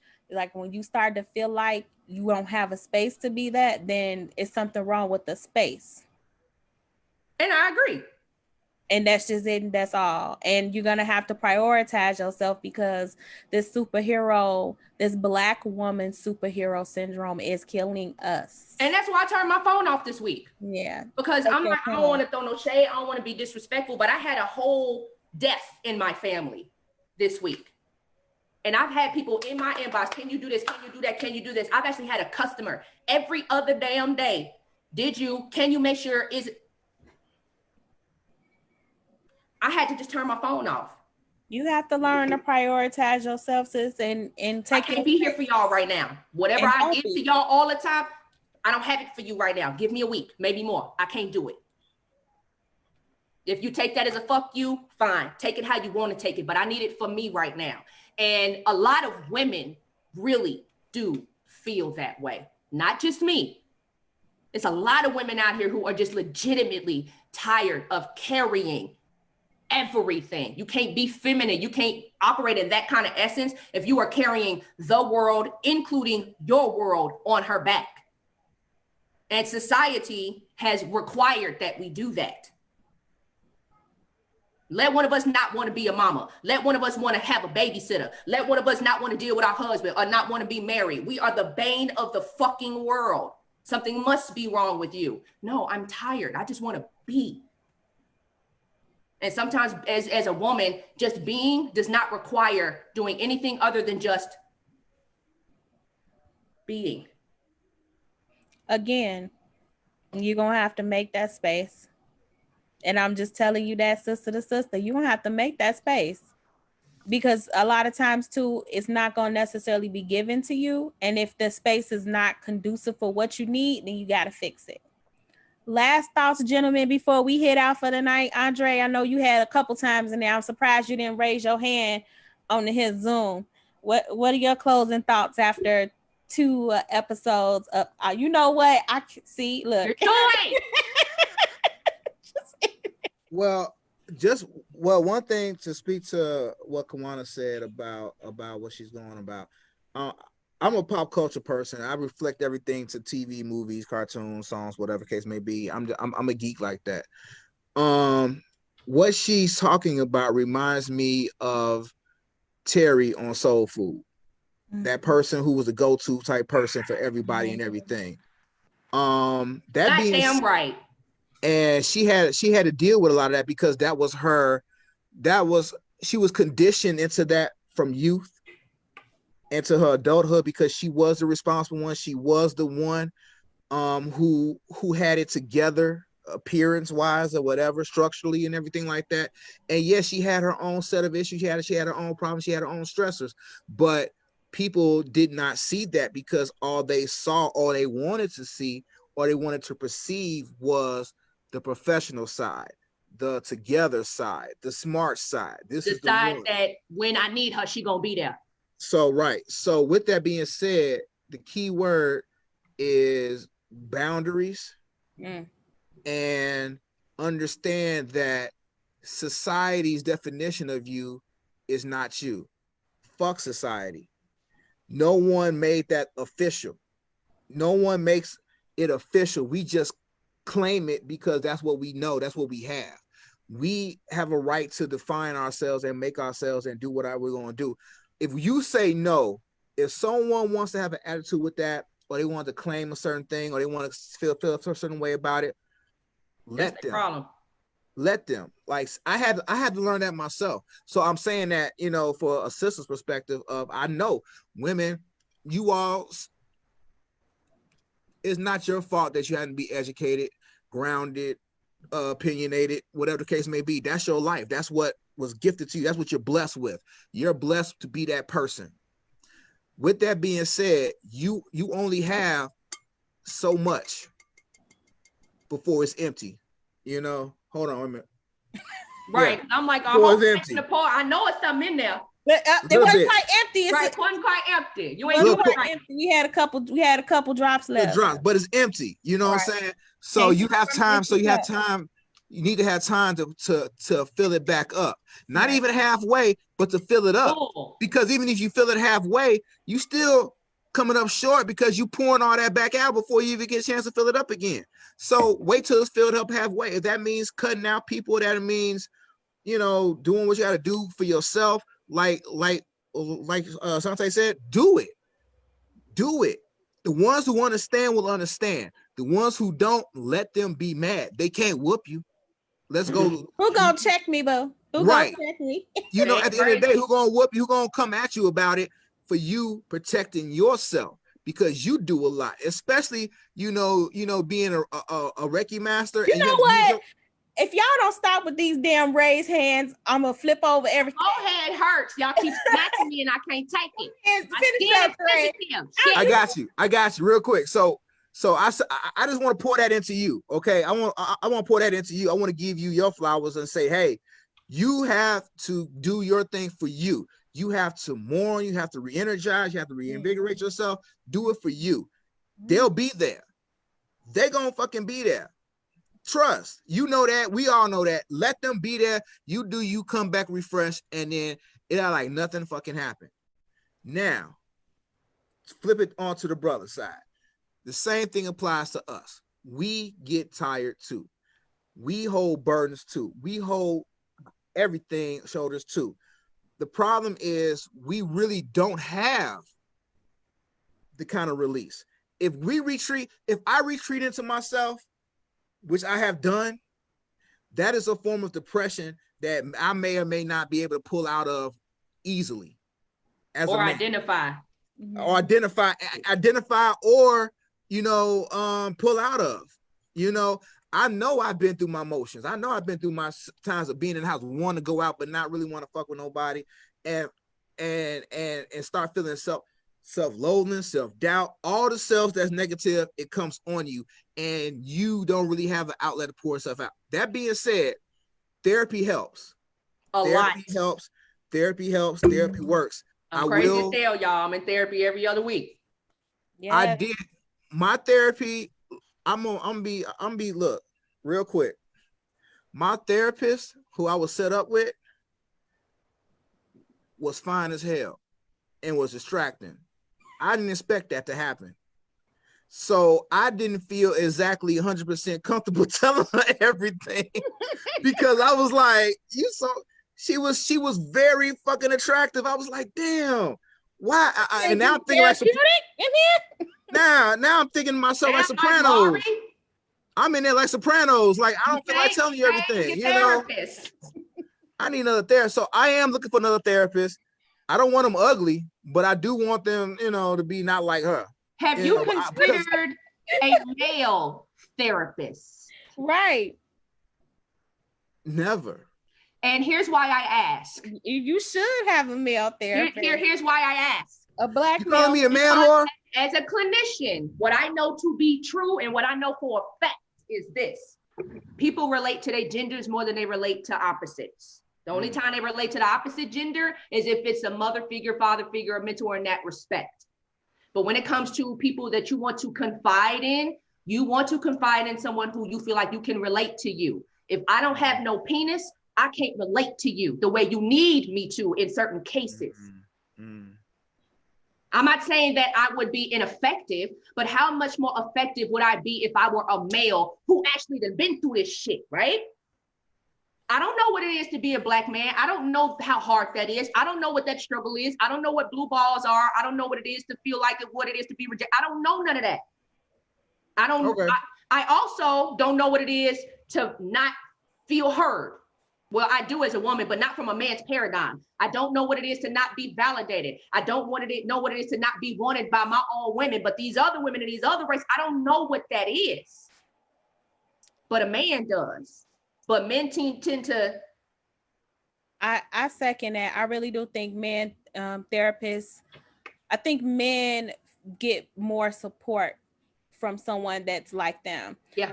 Part of therapy is being able to have relation and being able to be relatable to whatever it is that you're talking about. Absolutely. Because empathy is influenced by like that, like your own experiences and your ability to understand where that person's coming from, to relate. So I do think that when it comes to therapy, you would benefit better. And there are Black male therapists out there. There's more than people than you think. I always tell people when looking for a therapist, do your due diligence first. Like, shout out to my homegirl, Yadana. Research your research. Research your therapist. Look them up. Research, honey. Research their reviews. There are reviews for therapists. Look where they got their degree at. Yep. All of that stuff. So, my children are in therapy, and it took me months till I was like, okay, this is the one. Like, this is this lady that we're gonna go to her. So definitely, I say research your therapist. Make sure that they're able to relate to you, and I do encourage you to go with a male therapist as possible. Now, before Stephen hit his raise hand button one more time, and I flip my computer over, please go ahead, sir. Please go ahead. And the moment's kind of passed, but just to take it back to the original question. like, what do we do going forward? So definitely. Damn, we sure did get way off that. Thank you, principal, for keeping the focus, bro. Go ahead. So the mentoring piece is huge. It's really hard to talk to your peers about this stuff. So even last time we had a conversation, so I was being real and being myself, and there was some judgment about like if I'm being fake or I'm just saying shit that I think people want to hear. And so when you're a brother and like you're trying to be better with your peers, if they're not ready to receive it, or you don't fit into this paradigm and it comes from men and women, like if you don't fit into this paradigm of what they expect, then like you're not going to really be effective. And so for me, like most of my energy has always been towards the youth, and I've been mentoring since I was 19. Not because I have all the answers, because I'm still growing and developing myself, but because I have the wherewithal to be reflective and to ask questions. And so that's what I've been trying to teach. It's like Dre said, like this idea that who you are is not thrust upon you by society. Like you have the power to figure out who you are, what you believe in, what you want to do, and how you're going to operate in the world. And so it comes down to you defining yourself versus you feeling like you have to fit into these different definitions of what society says that a Black man should be. I'm sorry, y'all. The little one was in there flipping and ninja and all in my bed, and I can see him and it's an accident waiting to happen because he clumsy like his mama. So, I had to I can't scream. Robert just went in there, looked at him, and now he's quiet. He's quiet. No, it ain't nothing like that daddy. Look, I don't know what the child. I think he back at Lord. Is he back at? No, he was just kidding. Okay, I'm like, what is wrong with him? But I agree with you, Stephen, 100%. I think that it's a struggle. We don't talk about that a lot from a man's perspective. There is a lot of judgment from other men about men. Liz, and it's like, bro, where's men and women, right? But since we talking about men. Bro, where your standard for manhood is, because where yours is, if it don't match mine, you might not be in a position to say anything about what the fuck I'm doing over here. Right. Like, how do you as a man take that? Like, it's 5 people in your crew, right? And this is for both men, both Andre and Steph, right? It's 5 dudes in your crew. Everybody has a different mentality, but it's always 1 or 2 that have something to say about what you doing, but their standard of manhood don't even match yours. How do you rectify that without cussing them the fuck out? But see, like dudes, like in any man's crew, like his real crew, like you're not gonna have that big of a gap.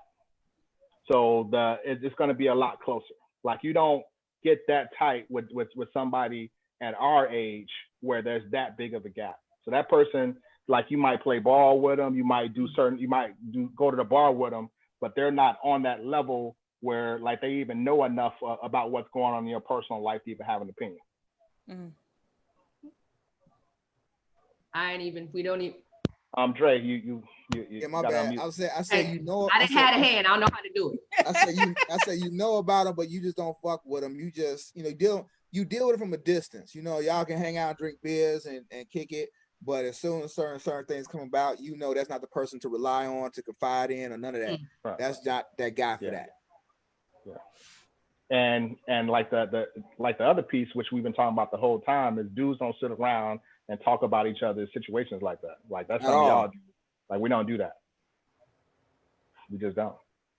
We said that last week. No, we don't. We don't sit around with them. I kind of, not to try to prolong the convo, but I feel like y'all should. I think that's part of the problem. Like I get it how y'all was saying, like for females, and how Stephen put it last week about watching reality TV. Yada yada yada, that women can be a lot more intrusive in their friends' businesses and stuff. They can be. Listen, I love my friends, all of them, but it's just certain shit that I don't tell them because you're not gonna ask me 21 questions. Ho, I'm grown. It's real. But like my point is, you're not gonna teach a 40-year-old dude how to do that. And so, like in my school, we have built-in social emotional learning time. We have BAM, which is a program through youth guidance. Yeah. I've heard of BAM. Becoming a man, right? And so, like, my boys now are learning how to have those conversations. But you're not going to take, somebody who's 40, 35 plus that's been conditioned and socialized, and all of a sudden just start doing that. Like, that's not realistic. It don't work like that. They're gonna call you gay or something. They're gonna be like, they're gonna be like, that's gay. That's gay as hell. Trust. Now I do have guys that I do talk to about certain things and get feedback from, and we have conversations. We get together and do stuff like that. But it's a crew that I've known for a while. It's a crew I've known for a while, and we've been comfortable to do that for each other.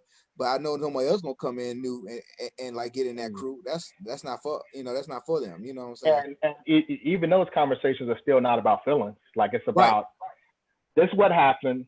This is what I'm thinking I should do. This is what something else I considered.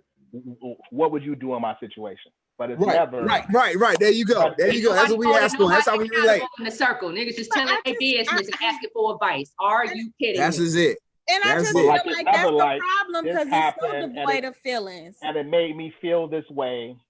And so, so let's, discuss my feelings first before we get to the solution. Like, we don't talk like that. But women don't do it all the time. What we do is, girl, let me tell you what happened. And then when we done, bitch, you stupid. That was a dumb fucking idea. I'm sorry, I love you, but you know you're fucked up, right? How many times y'all fight after that? Listen, I've been down with my bitch for 2 years. Because I'm gonna tell you. So I have. You'll be mad today, but you call me tomorrow, tell me I'm right. That's it. I've had some. That takes conditioning. Men don't. First of all, men don't have that kind of conversation. I mean, we might say, man, our equivalent to that is like, you fucked up. That be pretty much it. That's how I answer. You fucked up, or you in some shit. What I'm saying? What you gonna do? What you gonna do?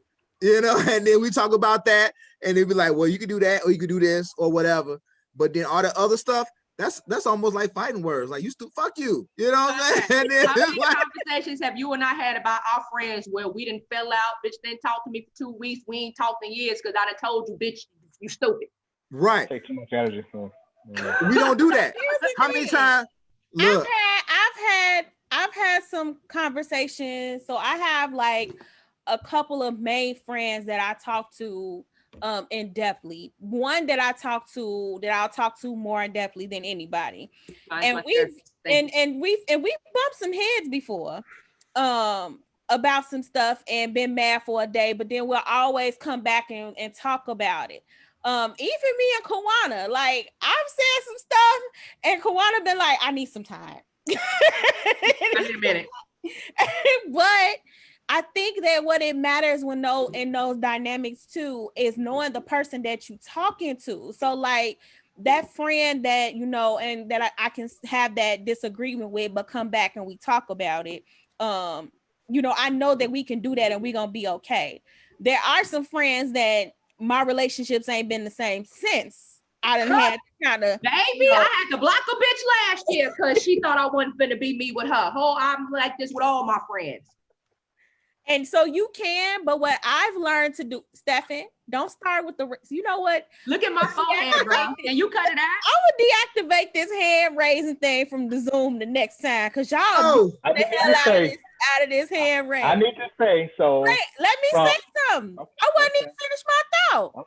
I'm sorry. I you don't let this man got platform. It's for them today anyway. I know, but I was.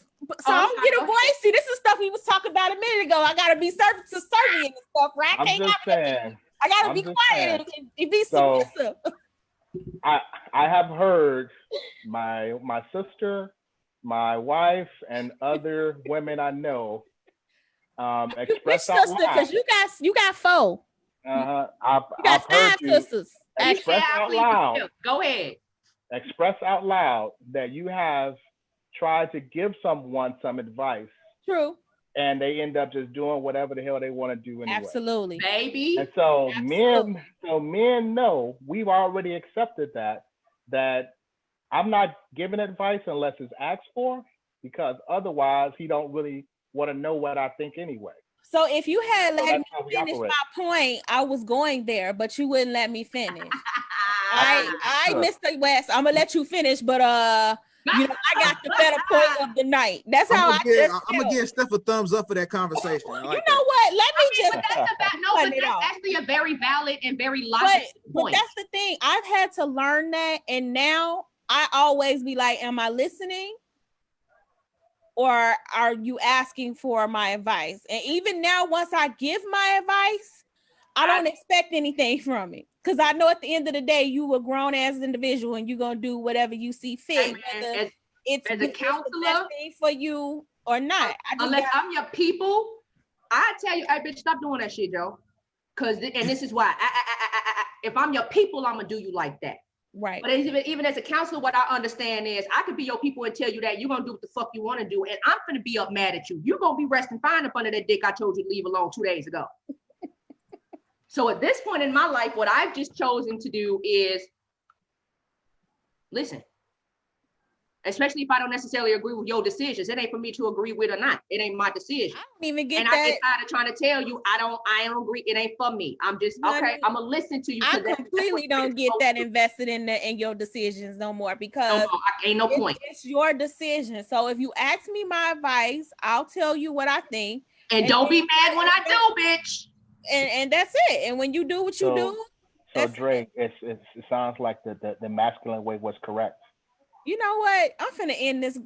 I'm finna just wait. No, here's the difference between the masculine and the feminine. No, bro. No, I ain't finna let it go. Cut it out. Here's the difference between the masculine and the feminine. Yeah, keep the cake, anime. The difference is women will sit around and talk about it. Yeah. Men, if y'all just say y'all like a book, like a book report. The title, I fucked up. The premise, this is how I fucked up. The conclusion, what I'm gonna do. Mm-hmm. And then your partner is supposed to help fill in the blank. Women not gonna do that. But didn't you just give advice? Who, me? Why you frowning? Why you frowning? The men, like you frowning at us if they ask for advice. And didn't I just say that if they ask for it, I give it to them? You just got to that place now, but you wasn't always at that place, is what you said. I did. That's true. That's fact. Okay. So in this instance, the masculinity was not toxic. It was you know what? The one don't got nothing to do with that. You're not gonna convolute the masculinity. No, one don't have nothing. Dre, high five, Dre. Here you go. You better not. And you see how he crept to do it too. Like, I gotta see them after I get off the wall, bro. Like, stop. You know what? That's all right. I'm gonna be seeing Steph this weekend. I'm gonna trip him too. I mean, if the 87th in the Dan Ryan movie theater open, I'll see Dre next week if they don't feel scared of COVID to go to the movie. We gotta go somewhere. I'm really feeling going to the store. I don't care if I have a gas mask on. I want to be with y'all. Kanika and them, because Kanika and them might not want to go, but you know that's the go-to for the movie night. So I'm still playing it safe, although I'm about to go crazy. I done made friends. Y'all want to see my little friend? Look, this I'm scared. Is it for serious? Look, this is how serious it's gotten in my house. This is sitting on my desk, and this is Sam. He been working. This is Sam. Wait a minute, stop. Get out, y'all. Why you got the little paperclip thing from Microsoft Word 1995? Right. Oh wow. You don't see the face. Oh, stop. Look, he's so happy. Look at him. He's so happy. It looked like the assistant paperclip from Windows 95. When it popped up on you when you was writing the essay. Sam, that's my tag. That's my dude. We in here working. That's how serious it is for me in quarantine. Don't judge me, y'all. It's I be in the house with kids all day. It's talking about Roblox and Minecraft. The boy is playing some game called Raft, where he's living on a raft and sharks. And this is what I deal with for quarantine. I need to get out, but I'm scared. Hey, make them watch 80s cartoons. They'll be all right. Man, they'll be in the house all day. Have y'all ever watched The Dark Crystal? Yeah. I don't even know what that is. It's a movie. It's a Jim Henson movie. It's a classic. It's a Jim Henson classic movie. They got a sequel they're making too, I believe, or something. See, like and that. that's why I didn't watch a whole movie. It's already out, right? It's already out, right? That's your homework. You gotta watch The Dark Crystal. But we tried to make these kids watch. So one of my favorite 80s movies is Adventures in Babysitting. Girl, go away. You don't like Adventures in Babysitting? I do, but I like Bachelor Party better. But go ahead. No, you can't show Bachelor Party. Bachelor Party. Bachelor Party's been one of my favorite movies since when did it come out? Well, I can't talk because Purple Rain was like my favorite movie to watch as a kid. And Nightmare on Elm Street and Delirious was mine. So go ahead. No, I didn't like that Freddy. I still ain't watched Candy Dude. Like I've only seen Candy Dude one time. Delirious from Eddie Murphy was one of the first movies I've ever seen in my life. Thank you. You ain't had no business. And I ain't had no business watching a lot of shit, Purple Rain included, when I was a kid. Hey. Purple Rain was okay. They purified themselves in Lake Minnetonka. Purple Rain came out when I was in third. I think I was one when Purple Rain came out. Oh my goodness. You wasn't no damn one. It came out in 84, did it not? Something like that. It was 84. About 84, 85, yeah, about 84. So like 1 or 2. I thought it was a little longer than that because I literally been watching that movie since I was a toddler. That, Annie, and Thriller, don't judge me, and Beach Street, and Electric Boogaloo. Breaking 1 and 2. Yeah. Oh, you know what? I'm sorry. Party. Last Dragon. So my friend Last Dragon is on here. Last Dragon. Oh, that's my movie. But my friend Yo-Yo is on here, and I've been telling her for a while we gonna revoke her black card. Why you say Yo-Yo like I don't know who Yolanda is? I know you know. I Yolanda. Yo-Yo. She on here talking about yet some more stuff black that she ain't never seen before. So that's it. Well, we know she ain't black. She yellow. She don't count. No. Hey, sit them down and make them watch a Never-Ending Story. They'll be all right. No, because I had it as a kid and I ain't going now as an adult. My kids but both my kids have watched Never-Ending Story. They loved it. Yeah, but put the Jungle Book on and Hush. The story scared me a little bit. I never admitted this out loud, but Never-Ending Story kind of bothered me. And Willy Wonka and the Chocolate Factory is my shit. You crazy as hell. It's a goddamn horror movie. I don't care what you say. Kids turning into giant grapes and exploding and little people. I love it. Orange. It's a horror movie. I think it should not be shown to children. I'm very bothered. You were talking to a child who watched Nightmare on Elm Street by herself with no parental. That movie was fun for me. My grandmother, who passed away, Stephanie tell you, she was a horror flick fanatic. So she made us watch every single horror movie that came out. We would go to the movies. In the movie theater. I'm little. What'd you say? Hellraiser. Oh, y'all saw Hellraiser? Something wrong with in the movie theater. I'm never finna do. I'm never I not. don't fuck with Hellraiser. I don't fuck with Hellraiser. It had to watch that. Okay. I don't fuck with Hellraiser. All the Jason. Oh shit! I grew up on Chucky. That's why I didn't like dolls that much. I was like, no. Oh, so I'm gonna tell y'all this real quick story. Let me tell y'all this story. I'm knocking that bitch through the wall. Let me tell you this story real quick before we end the night about this one here on the lab. Mr. Stephen had me against all my Cabbage Patch Kids. Okay, I was a Cabbage Patch Kid fanatic. My father made sure I had a new Cabbage Patch Kid every birthday. Garbage pail. Man, made me think my dolls were alive. We had bunk beds. He would take my dolls and throw them on the ground. So I wake up in the morning and be like, they're jumping from the bed.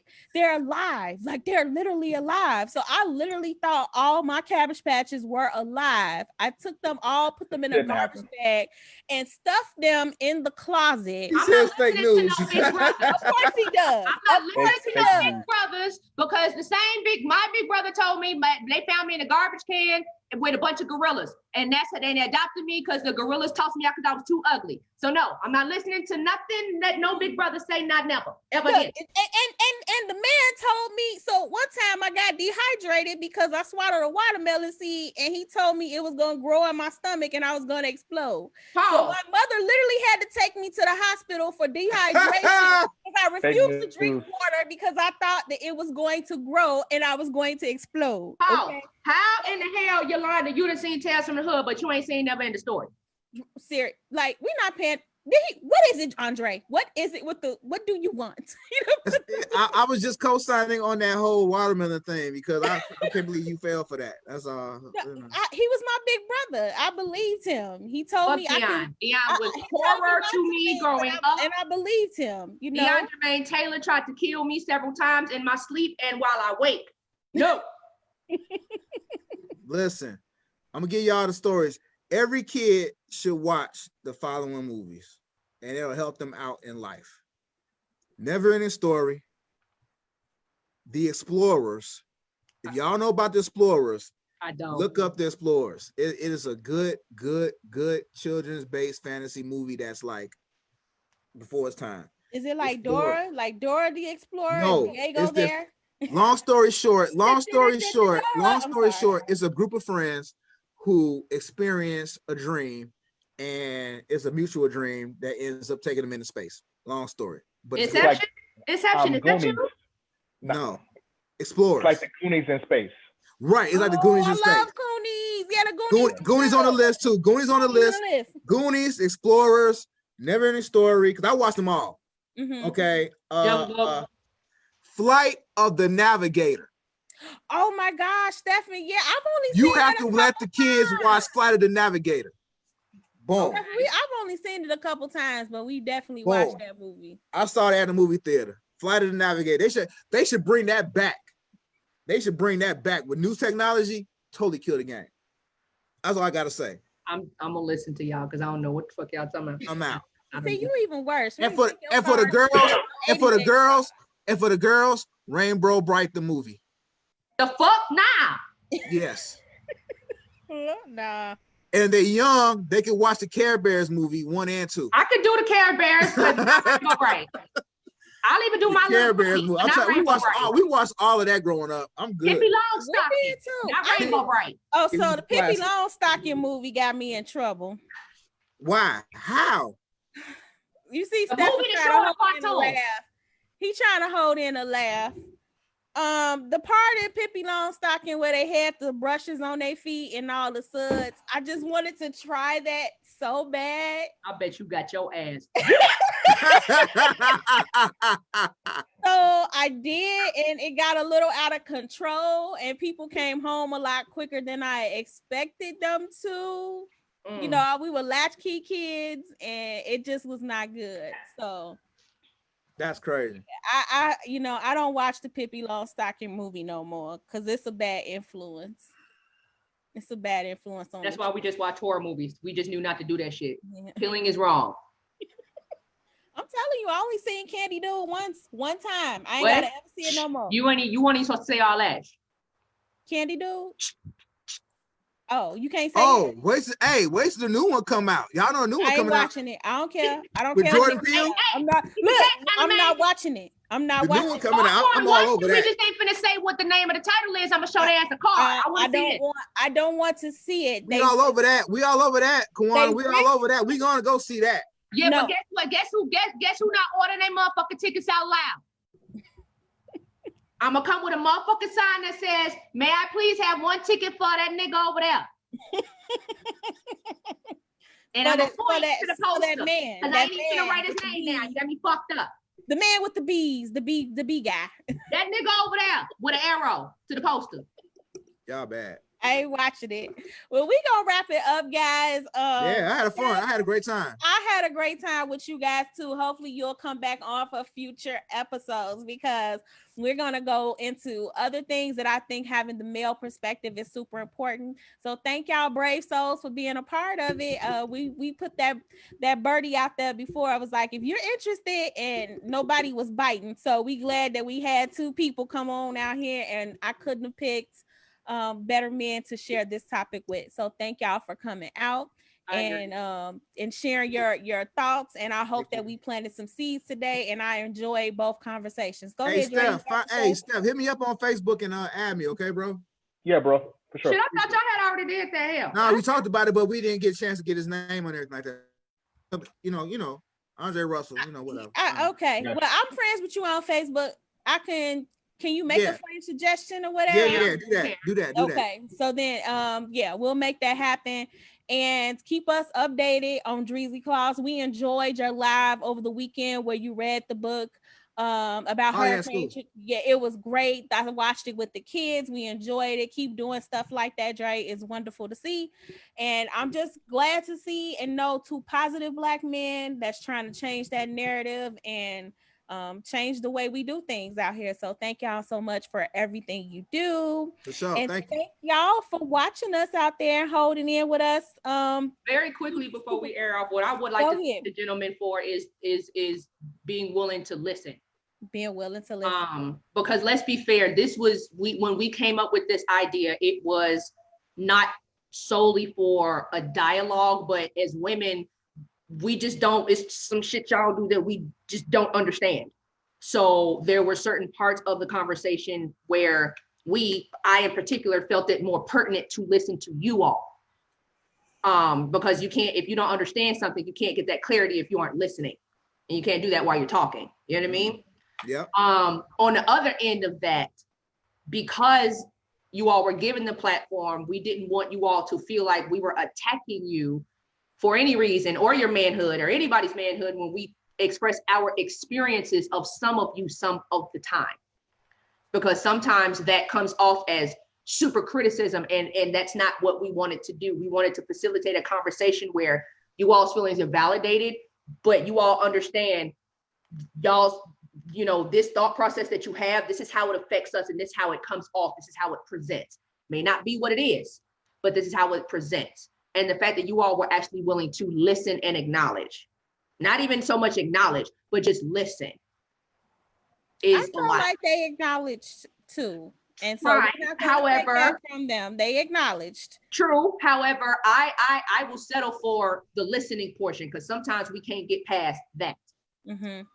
You got to, in order to even acknowledge somebody, you got to hear what they got to say. Mm-hmm. You know what I mean? And the fact that you all were just willing to not just hear us, but listen to us, in addition to acknowledge or agree to disagree, y'all heard us. That was super important to me. So I humbly thank you all, thank both of you for that. I appreciate that. Thank you. I accept that. Thank you. And definitely join us again. And guys, join us this Tuesday, our regular time, 8 p.m. I think that we're gonna talk about gold diggers. That's what she really wants to talk about. So we'll be announcing, if not tonight, tomorrow, our next week's topic on Tuesday, and also encouraging you guys to join the conversation. The whole point is that Kawana and I want to have people on with us having these conversations. They go much better, in my opinion, when we can talk about things, get different perspectives. The whole idea is to grow and learn from this on both sides. We are not the authority on things, just sharing what we've learned, and we want you to do the same. So please, if you're interested in joining us for one of our shows, hit us up at OWGTalk@gmail.com. Follow our Facebook page, OWGTalk, and follow us on Twitter, O_WeGonTalk. And we'll see you guys next Tuesday. Thank y'all. Stay safe. And that's it. That's right. All I got for y'all. Good night. Good night. Night. Thanks for having me. Thank you for coming. Right.